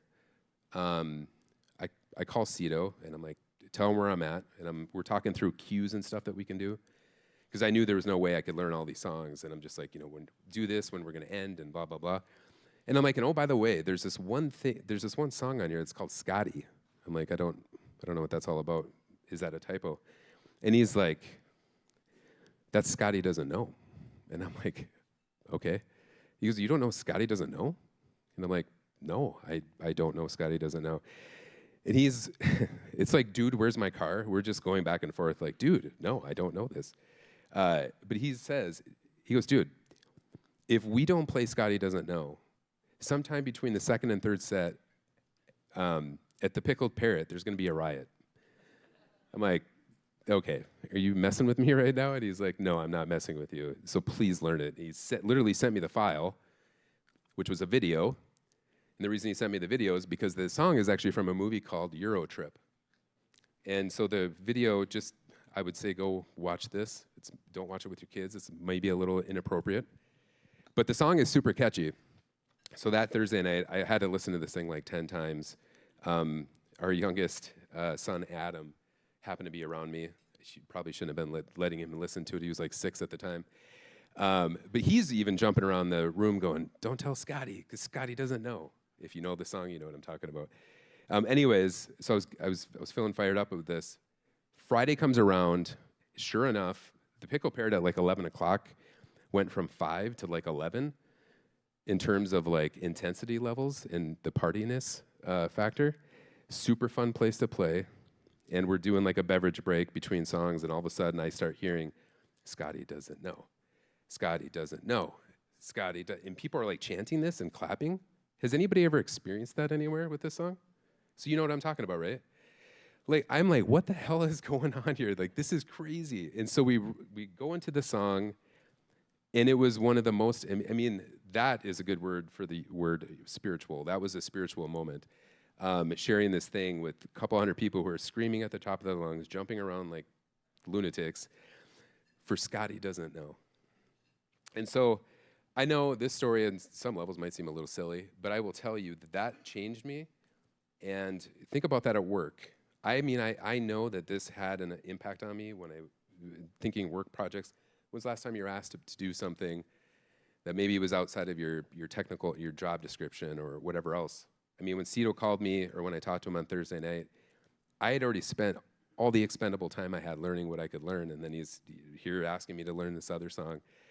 And so my takeaway for you from this story would be to, the next time you're asked to do something, as silly as it might sound, I would say yes and figure it out, because it might be one of the coolest things that you ever do. All right, so I've got a crew that's going to help me with something here. They're going to hand out some drumsticks. I like how this looks. We have a bunch of people walking in here with drumsticks. It's like, what is happening? Okay, so I can tell you right now, some of the funnest gigs I've ever done are like street dances and things like that. You get communities of people together, kids, grandparents, it doesn't matter who it is. But what I will tell you is that people love drumsticks. They love getting drumsticks, and it's a huge bucket filler to watch kids and grandparents and just people just have the time of their lives with these things. So, once everybody has a drumstick, I'm going to show you how to twirl the drumstick, because there's nothing more rock star. See, this guy's already better than me. So I'm going to wait.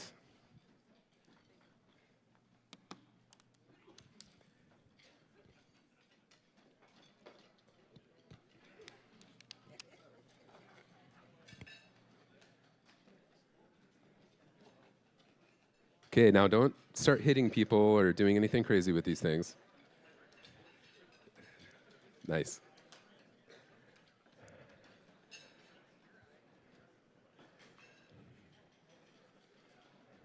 Awesome.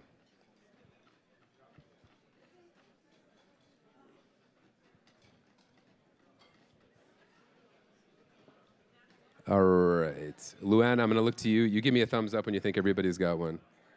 We're close? We're good? Okay. So we're going to keep this simple. Anybody know who the drummer is here? I wish I had like candy that I could throw out. Who? Tommy Lee? Yeah, that is Mr. Tommy Lee. He is a fantastic drummer. Mr. Pam Anderson, yes. All right. So we got 4 simple steps to learning a drumstick. There are a few different ways you control a drumstick. I'm going to show you the most basic way. This is how I do it most of the time. So everybody has their stick in one hand. Okay. First thing we're going to do is hold up your dominant hand with your palm facing you. I'm right-handed, so I've got my palm facing me. You guys all got that? This guy's already doing special tricks. It's okay. Okay, now we're going to take that drumstick and put the drumstick between your index and your middle finger. There we go. Now, we're going to start moving it back and forth. Now, I'm holding a couple things here, so this is weird, but you can use your hand if you need to, your other hand, to kind of reinforce it. Here we go. And just get comfortable with it. It feels good, right? Does that feel good? And then you just kind of speed up, right? And I can tell you if you switch your palm, it's kind of an optical illusion, right? Like it kind of looks like I'm going super fast, but I'm not. So how does that feel for everybody? Okay, so now I don't know if is that song gonna work if we do this? So that song that I shared that we did at the fateful night that we played with Sebastian Bach that we started with without the sound check, I can tell you that playing that song makes me feel like a rock star and it makes our band feel like a rock star. So you guys gonna go ahead and start that? Oh, I got it. Hey. I control it. Okay, everybody know this song? Yeah.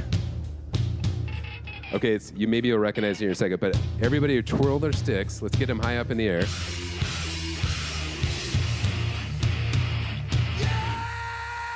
that feel? Are you feeling a little bit like a rock star right now? Or am I failing you? Okay. Also, it helps with your other hand to do this while you're doing that. So you just take your other hand. Thank you. Okay. All right.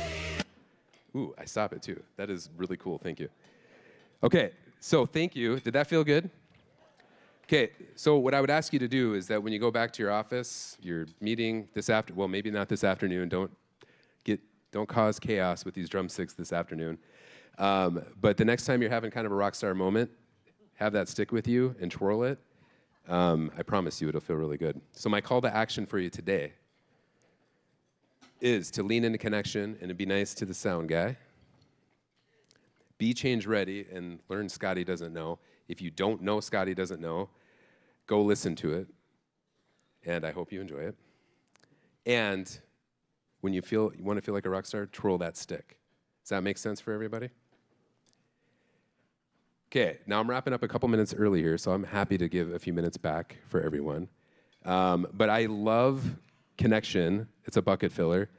So if you found any of this interesting, you want to share stories of when you feel like a rock star, if you want to dive into any of these things deeper, take a scan of that, connect with me on LinkedIn, shoot me an email, and I'll be more than happy to actually continue the conversation. So thank you again for having me, and thanks Livewire. And yeah, happy to be here. Thanks, everyone.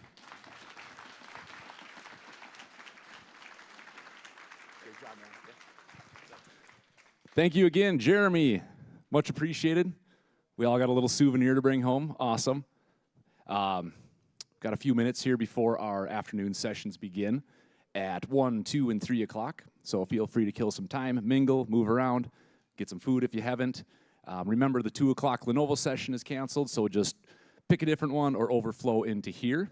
And that's about it for me for now. So thanks again, Jeremy.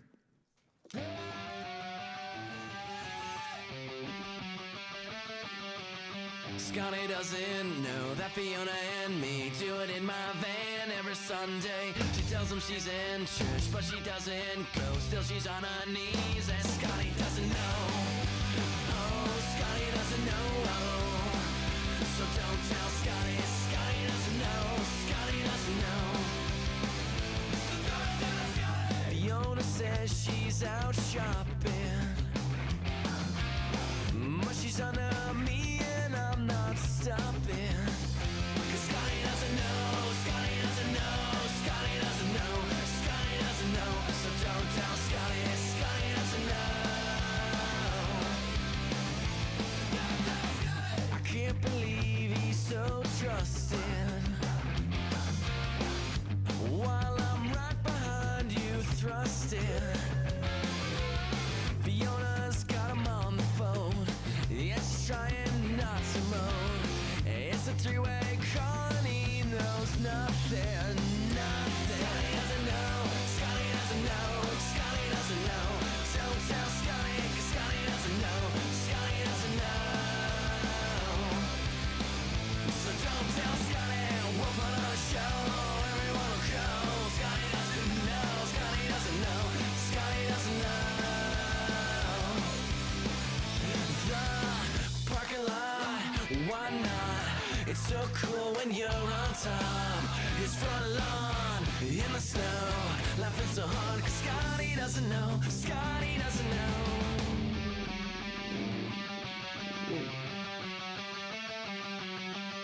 I did her on his birthday. Scotty doesn't know. Scotty doesn't know. Scotty doesn't know. Scotty doesn't know. Don't tell Scotty. Scotty doesn't know. Scotty will know. Scotty has to know. Scotty's gonna know. I'm gonna tell Scotty. Gonna tell myself. Scotty has to know. Scotty has to know. Scotty has to. Scotty has to. Scotty has to go. Scotty doesn't know. Scotty doesn't know. Scotty doesn't know. Scotty doesn't know.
but they say pretty hurts, and I don't wanna sit still. I'm a pretty girl up in a pretty world, but no, I won't sit still. Look pretty, sure I'm a pretty girl up in a pretty world, but they say pretty hurts, and I don't wanna sit still. I'm a pretty girl up in a pretty world, but no, I won't sit still. Look pretty. Oh, I don't know what you've been told, but the sky right here is gonna hold the world. Yeah, that is where I'm gonna be, because I wanna be.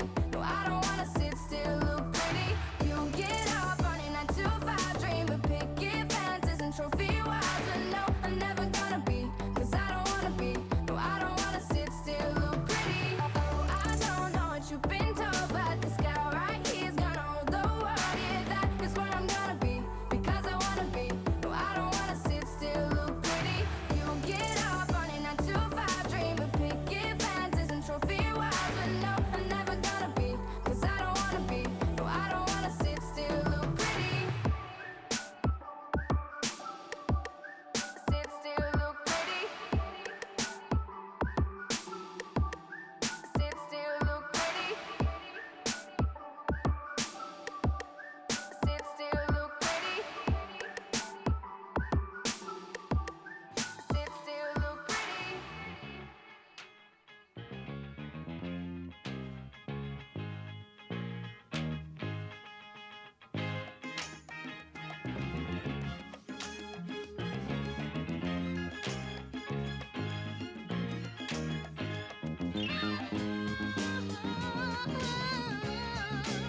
Just let me tell you now.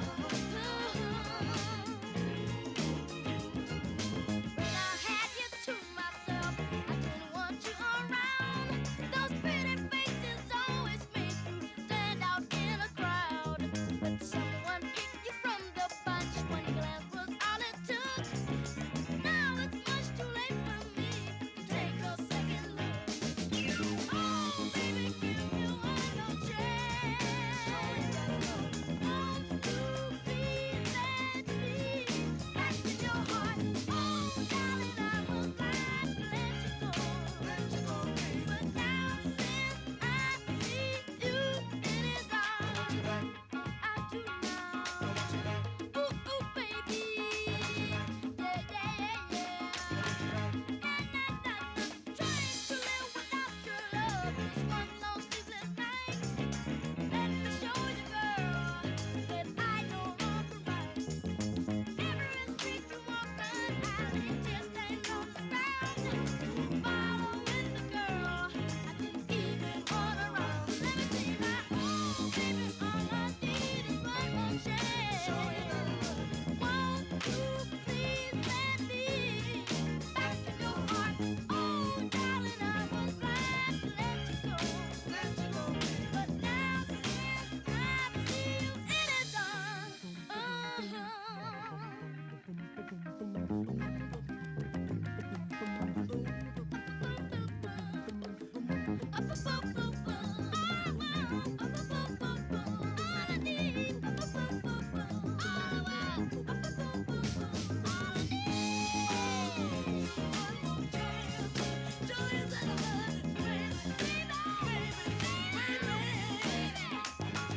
Forget what happened then.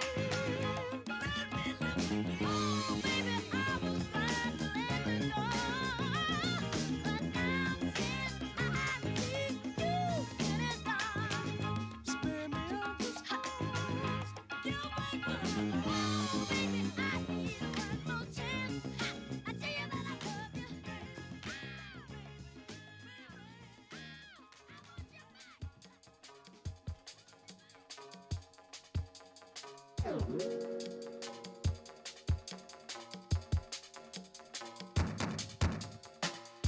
Ritual unions got me in trouble again. I was wondering of a white dress and a mistress and a spirit holding my hand.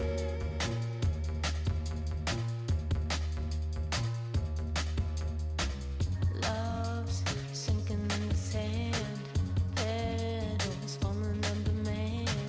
My feet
Ritual unions got me trouble again.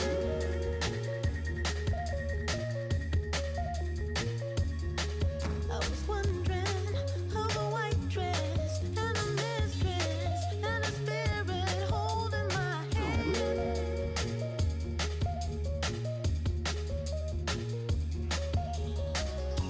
Ritual union got me trouble again.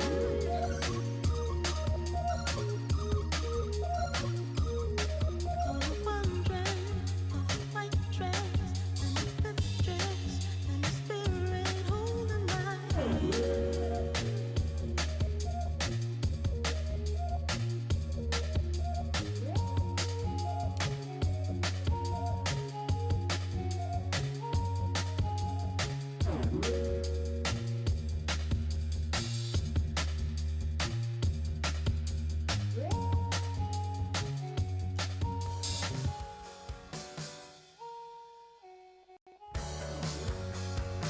Sometimes you gotta bleed to know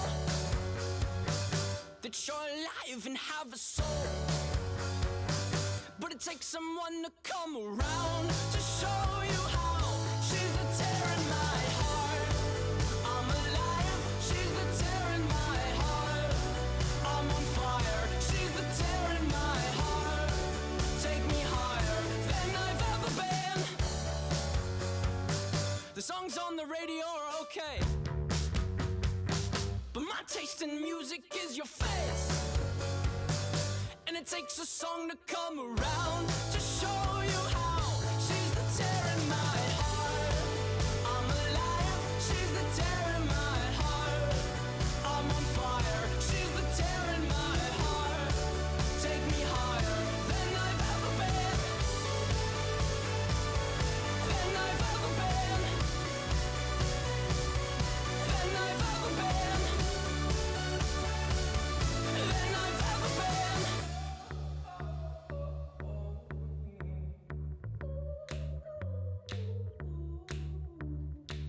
You fell asleep in my car, I drove the whole time. But that's okay, I'll just avoid the holes so you sleep fine. I'm driving here, I sit, cursing my government for not using my taxes to fill holes with more cement. You fell asleep in my car, I drove the whole time. But that's okay, I'll just avoid the holes so you sleep fine. I'm driving here, I sit, cursing my government for not using my taxes to fill holes with more cement.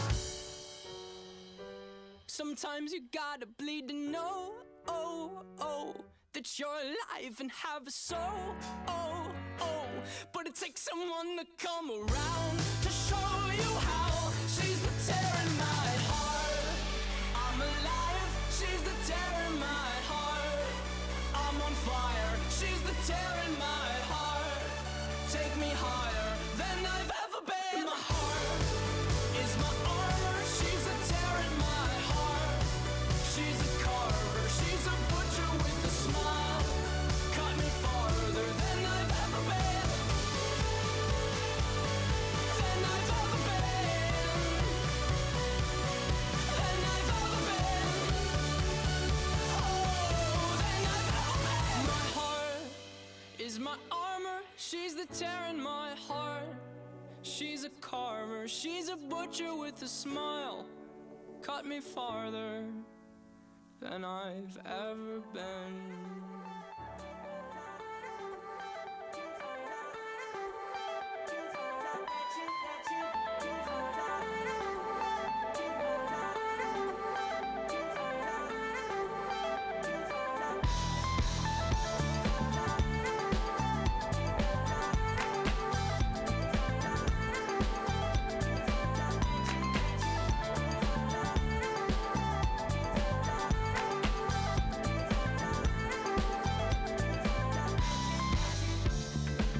Turn your magic on.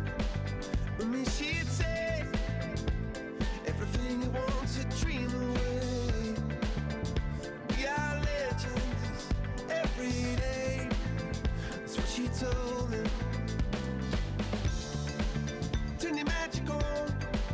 To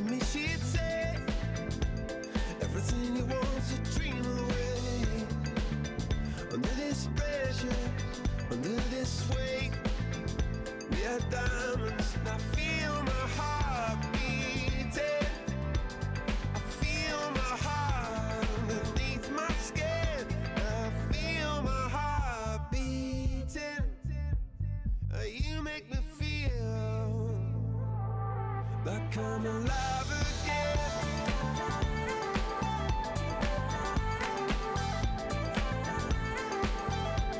Alive again. Oh, you make me feel like I'm alive again. Said I can't go on, not in this way. I'm a dreamer, die by light of day. Gonna hold up half the sky and say, only I own me. And I feel my heart beating. I feel my heart underneath my skin. Oh, I can feel my heart beating. 'Cause you make me feel like I'm alive again.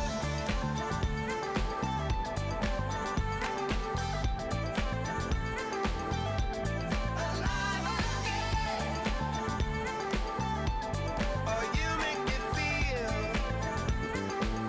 like I'm alive again.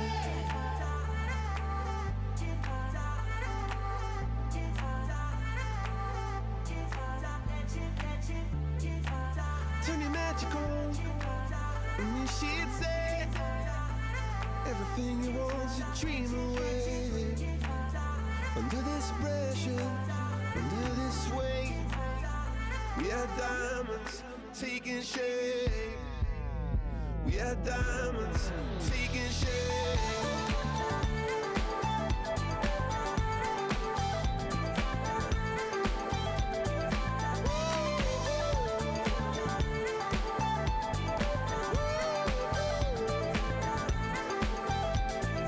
If we've only got this life, this adventure, oh, that I. If we've only got this life, you get me through. If we've only got this life, and this adventure, oh, that I wanna share it with you, with you.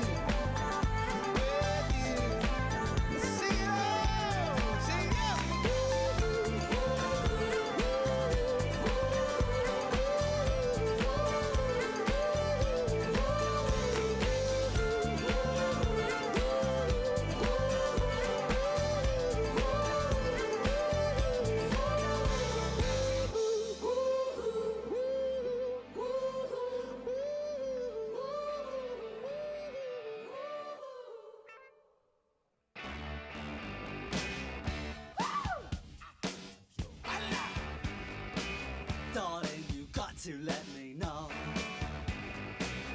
Should I stay or should I go? If you say that you are mine, I'll be here till the end of time. So you got to let me know. Should I stay or should I go? It's always tease, tease, tease. You're happy when I'm on my knees. One day it's fine and next it's black. So if you want me off your back, well come on and let me know. Should I stay or should I go? Should I stay or should I go now? Should I stay or should I go now? If I go there will be trouble, and if I stay it will be double. So come on and let me know. This indecision's bugging me. If you don't want me, set me free. Exactly whom I'm supposed to be. Don't you know which clothes even fit me? Come on and let me know.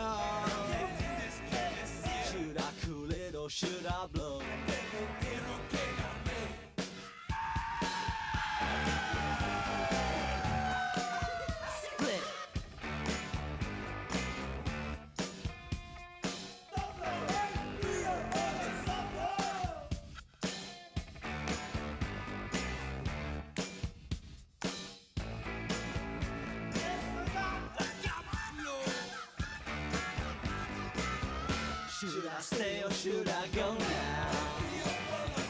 Should I stay or should I go now? If I go there will be trouble, and if I stay it will be double.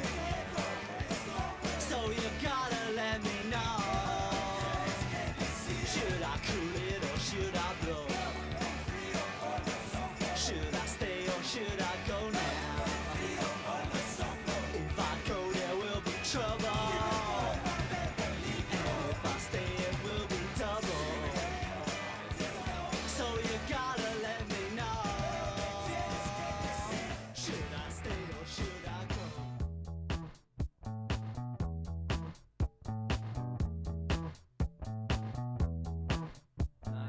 With good imaginations.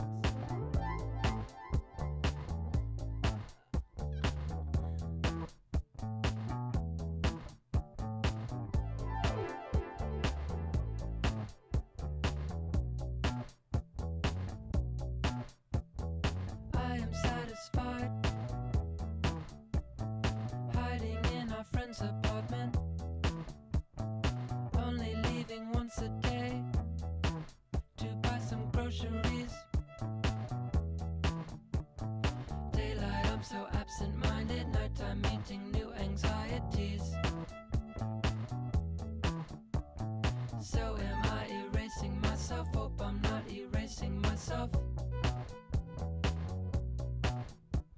I guess it would be nice to give my heart to a god, but which one? Which one do I choose?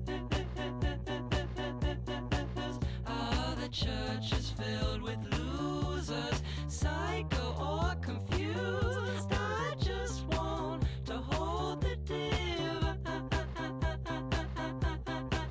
in my and forget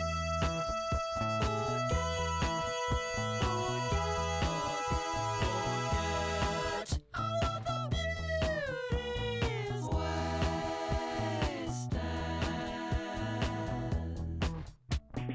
Let's hope, let's do, let's do something pleasant. Say it. Wave to these bitches, bitches. Physics makes us all these bitches. Guess it would be nice to help in your escape from patterns your parents designed. All the party people dancing for the indie star, but he's the worst faker in this head. I forget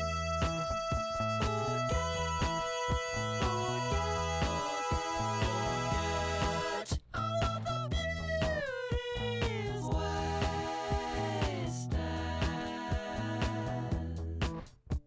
I guess it would be nice. Show me that things can be nice. I guess it would be nice. Show me that things can be nice. You've got my back in the city. You've got my back 'cause I don't wanna back. You've got my back in the city. You've got my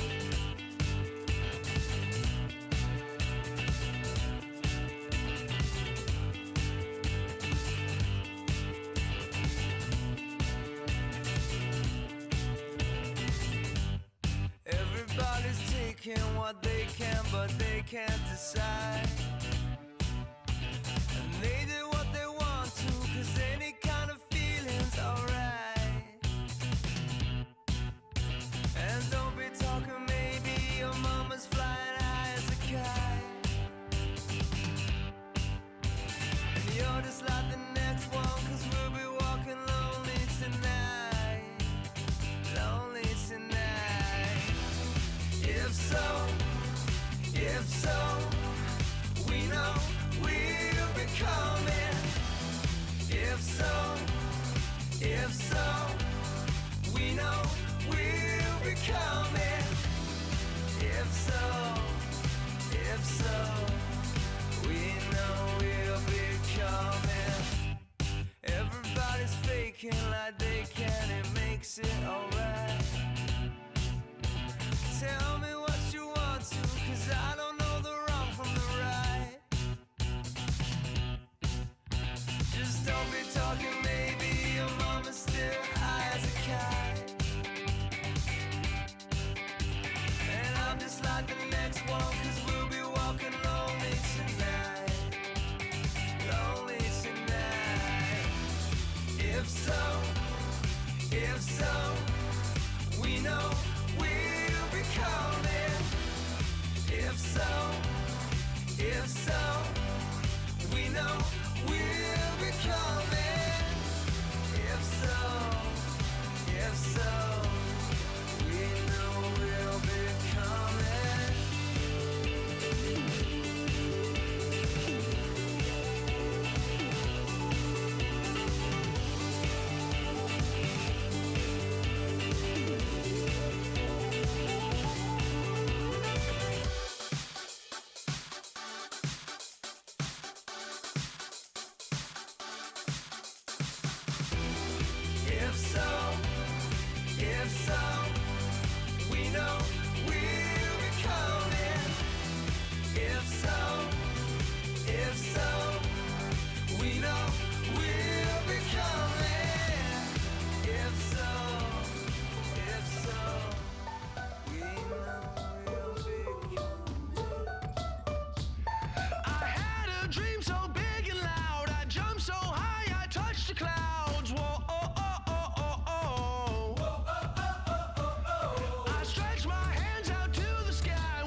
eyes.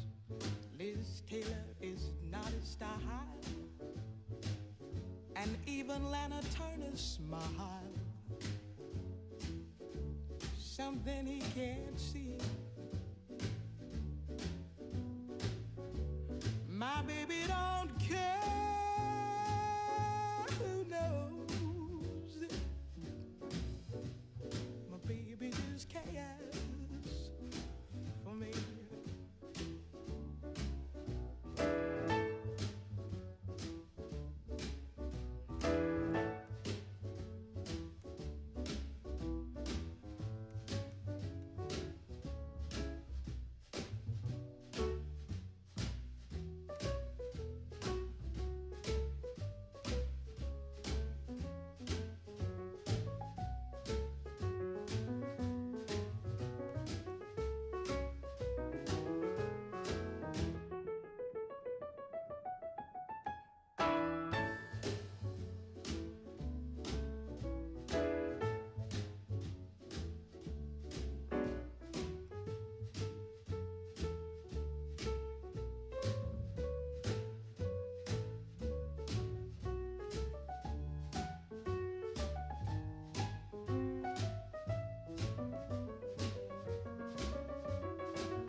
Baby, my baby don't care for shows, and he don't even care for clothes.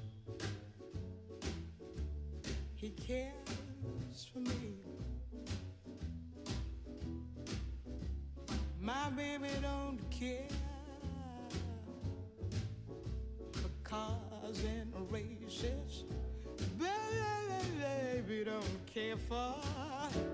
He don't care for high-tone places. Liz Taylor is not his style, and even Liberace smile. Something he can't see is something he can't see. I wonder what's wrong with baby. My baby just cares for. My baby just cares for. My baby just cares for me. Dreaming about the things that we could be. But baby, I've been praying hard. Said no more counting dollars, we'll be counting stars. Yeah, we'll be counting stars.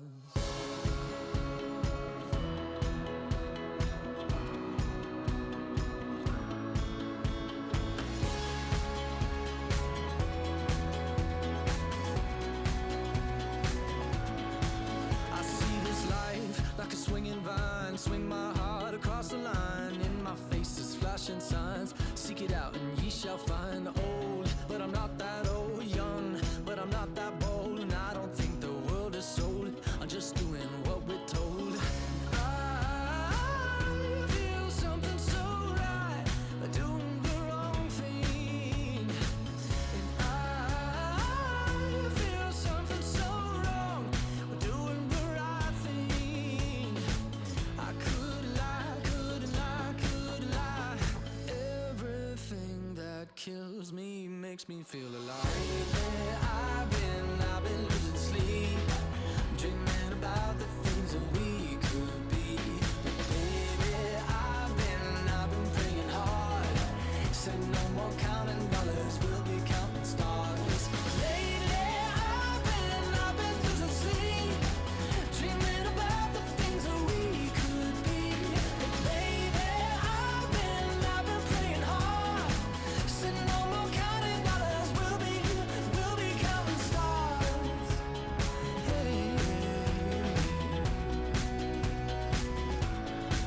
I feel your love and I feel it burn down this river every turn. Hope is our four-letter word. Make that money, watch it burn. Old, but I'm not that old. Young, but I'm not that bold. And I don't think the world is sold. I'm just doing what we're told. And I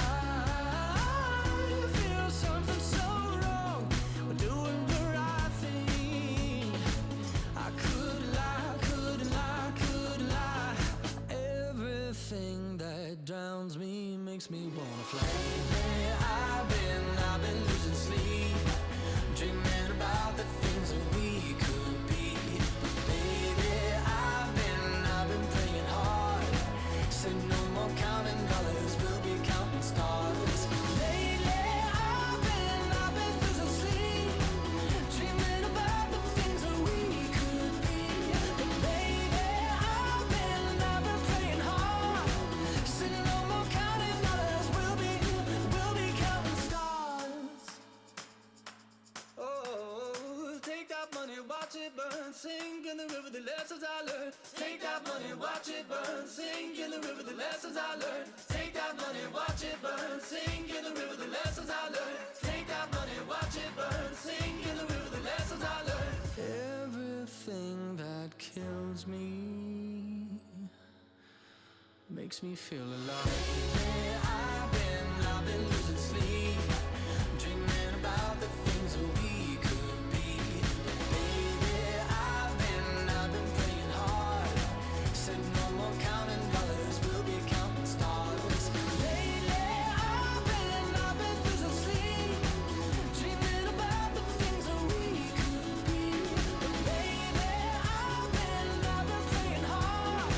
Said no more counting dollars, we'll be counting stars. Watch it burn, sink in the river, the lessons I learned. Take that money, watch it burn, sink in the river, the lessons I learned. Take that money, watch it burn, sink in the river, the lessons I learned. Take that money, watch it burn, sink in the river, the lessons I learned.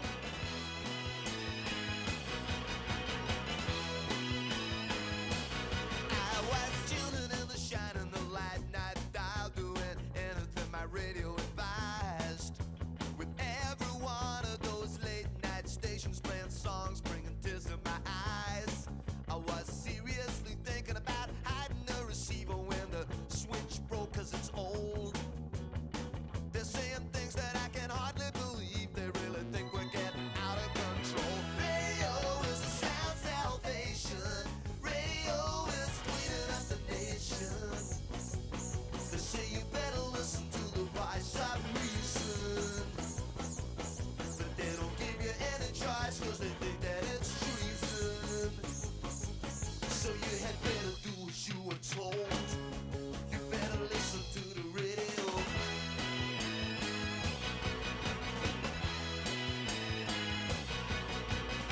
I wanna bite the hand that feeds me. I wanna bite that hand so badly. I wanna make them wish they never sent me. Some of my friends sit around every evening and they worry about the times ahead. But everybody else is overwhelmed by indifference and the promise of an early bed. You either shut up or get cut out. They don't wanna hear about it. It's only inches on the reel to reel. And the radio is in the hands of such a lot of fools trying to anesthetize the way that you feel. Radio is a sound salvation. Radio is cleaning up the nation. So you better listen to the voice of reason. But they don't give you any choice, 'cause they think that it's treason. So you had better do as you were told. You better listen to the radio. What if I already know?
They're doing the mess around.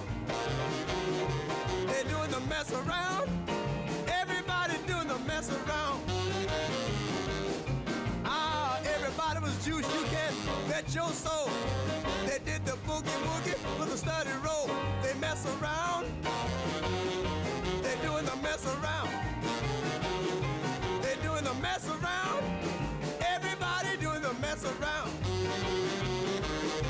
Now, when I say stop, don't you move a peg.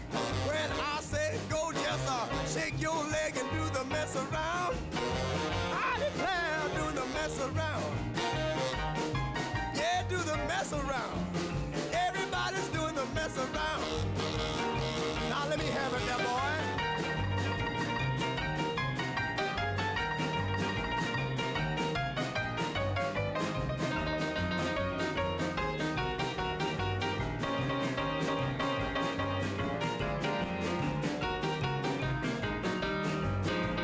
Now you got it, boy.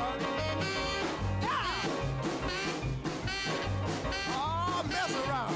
Go on, mess around.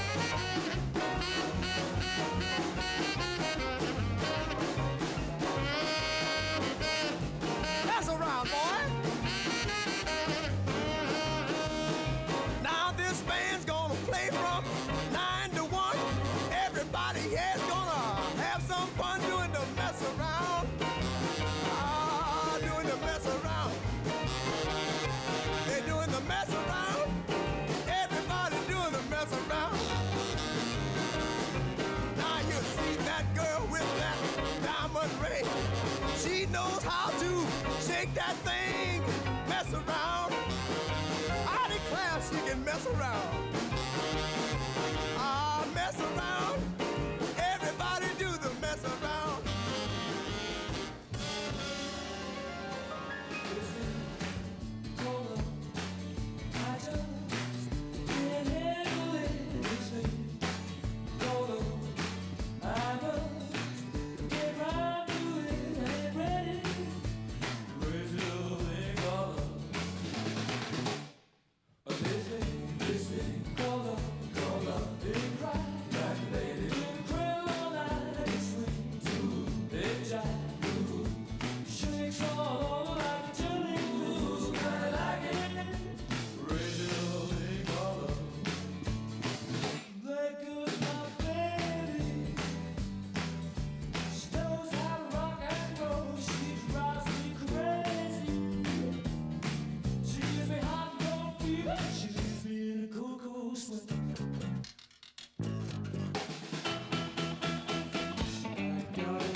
Gotta be cool, relax, get hit, get on my tracks, take a backseat, hitchhike, take a long ride on my motorbike until I'm ready, ready, raise a little thing all over.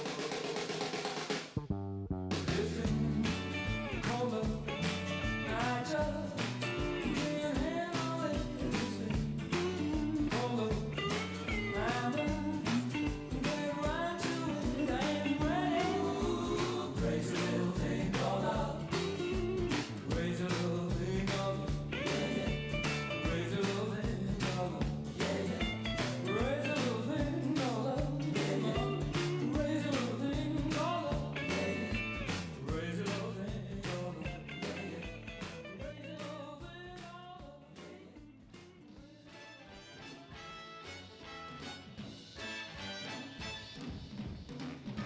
Let me tell you about a place somewhere up a New York way where the people are so gay, twisting the night away. Here they have a lot of fun, putting trouble on the run.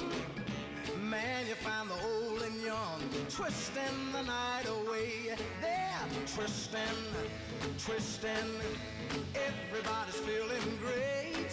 They're twisting, twisting. They're twisting the night away. Here's a man in evening clothes. How he got here, I don't know, but man, you ought to see him go, twisting the night away. He's dancing with the chicken slacks. She's moving up and back. Oh man, there ain't nothing like twisting the night away. They're twisting, twisting. Everybody's feeling great. They're twisting, twisting. They're twisting the night. Let's twist a while.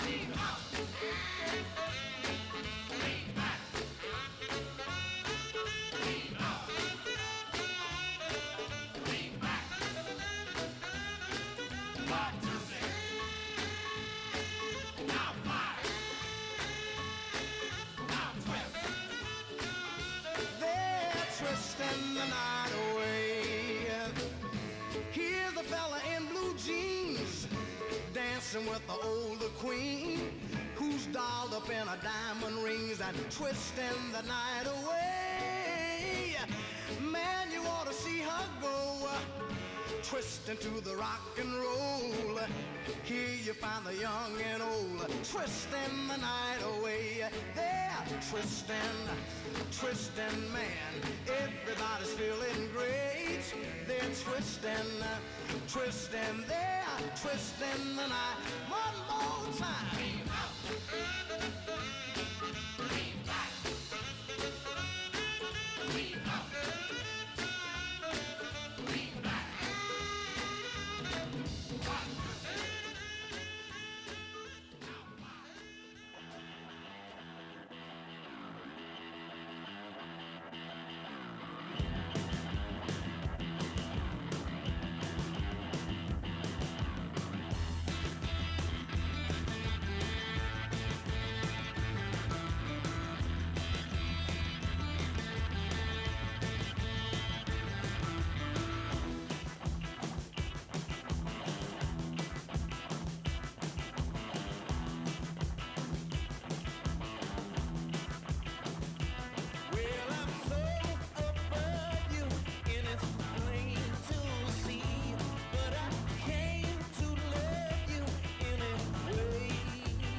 Your mama pajama rolled out of bed and she ran to the police station. When the papa found out, he began to shout and he started the investigation. It's against the law. It was against the law. Oh, what the mama saw. It was against the law. The mama looked down and spit on the ground every time my name gets mentioned. The papa said, oh, if I get that boy, I'm gonna stick him in the house of detention. Well, I'm on my way. I don't know where I'm going. I'm on my way. I'm taking my time, but I don't know where. Goodbye to Rose, the queen of Corona. See me and Julio down by the schoolyard. I'll see me and Julio down by the schoolyard.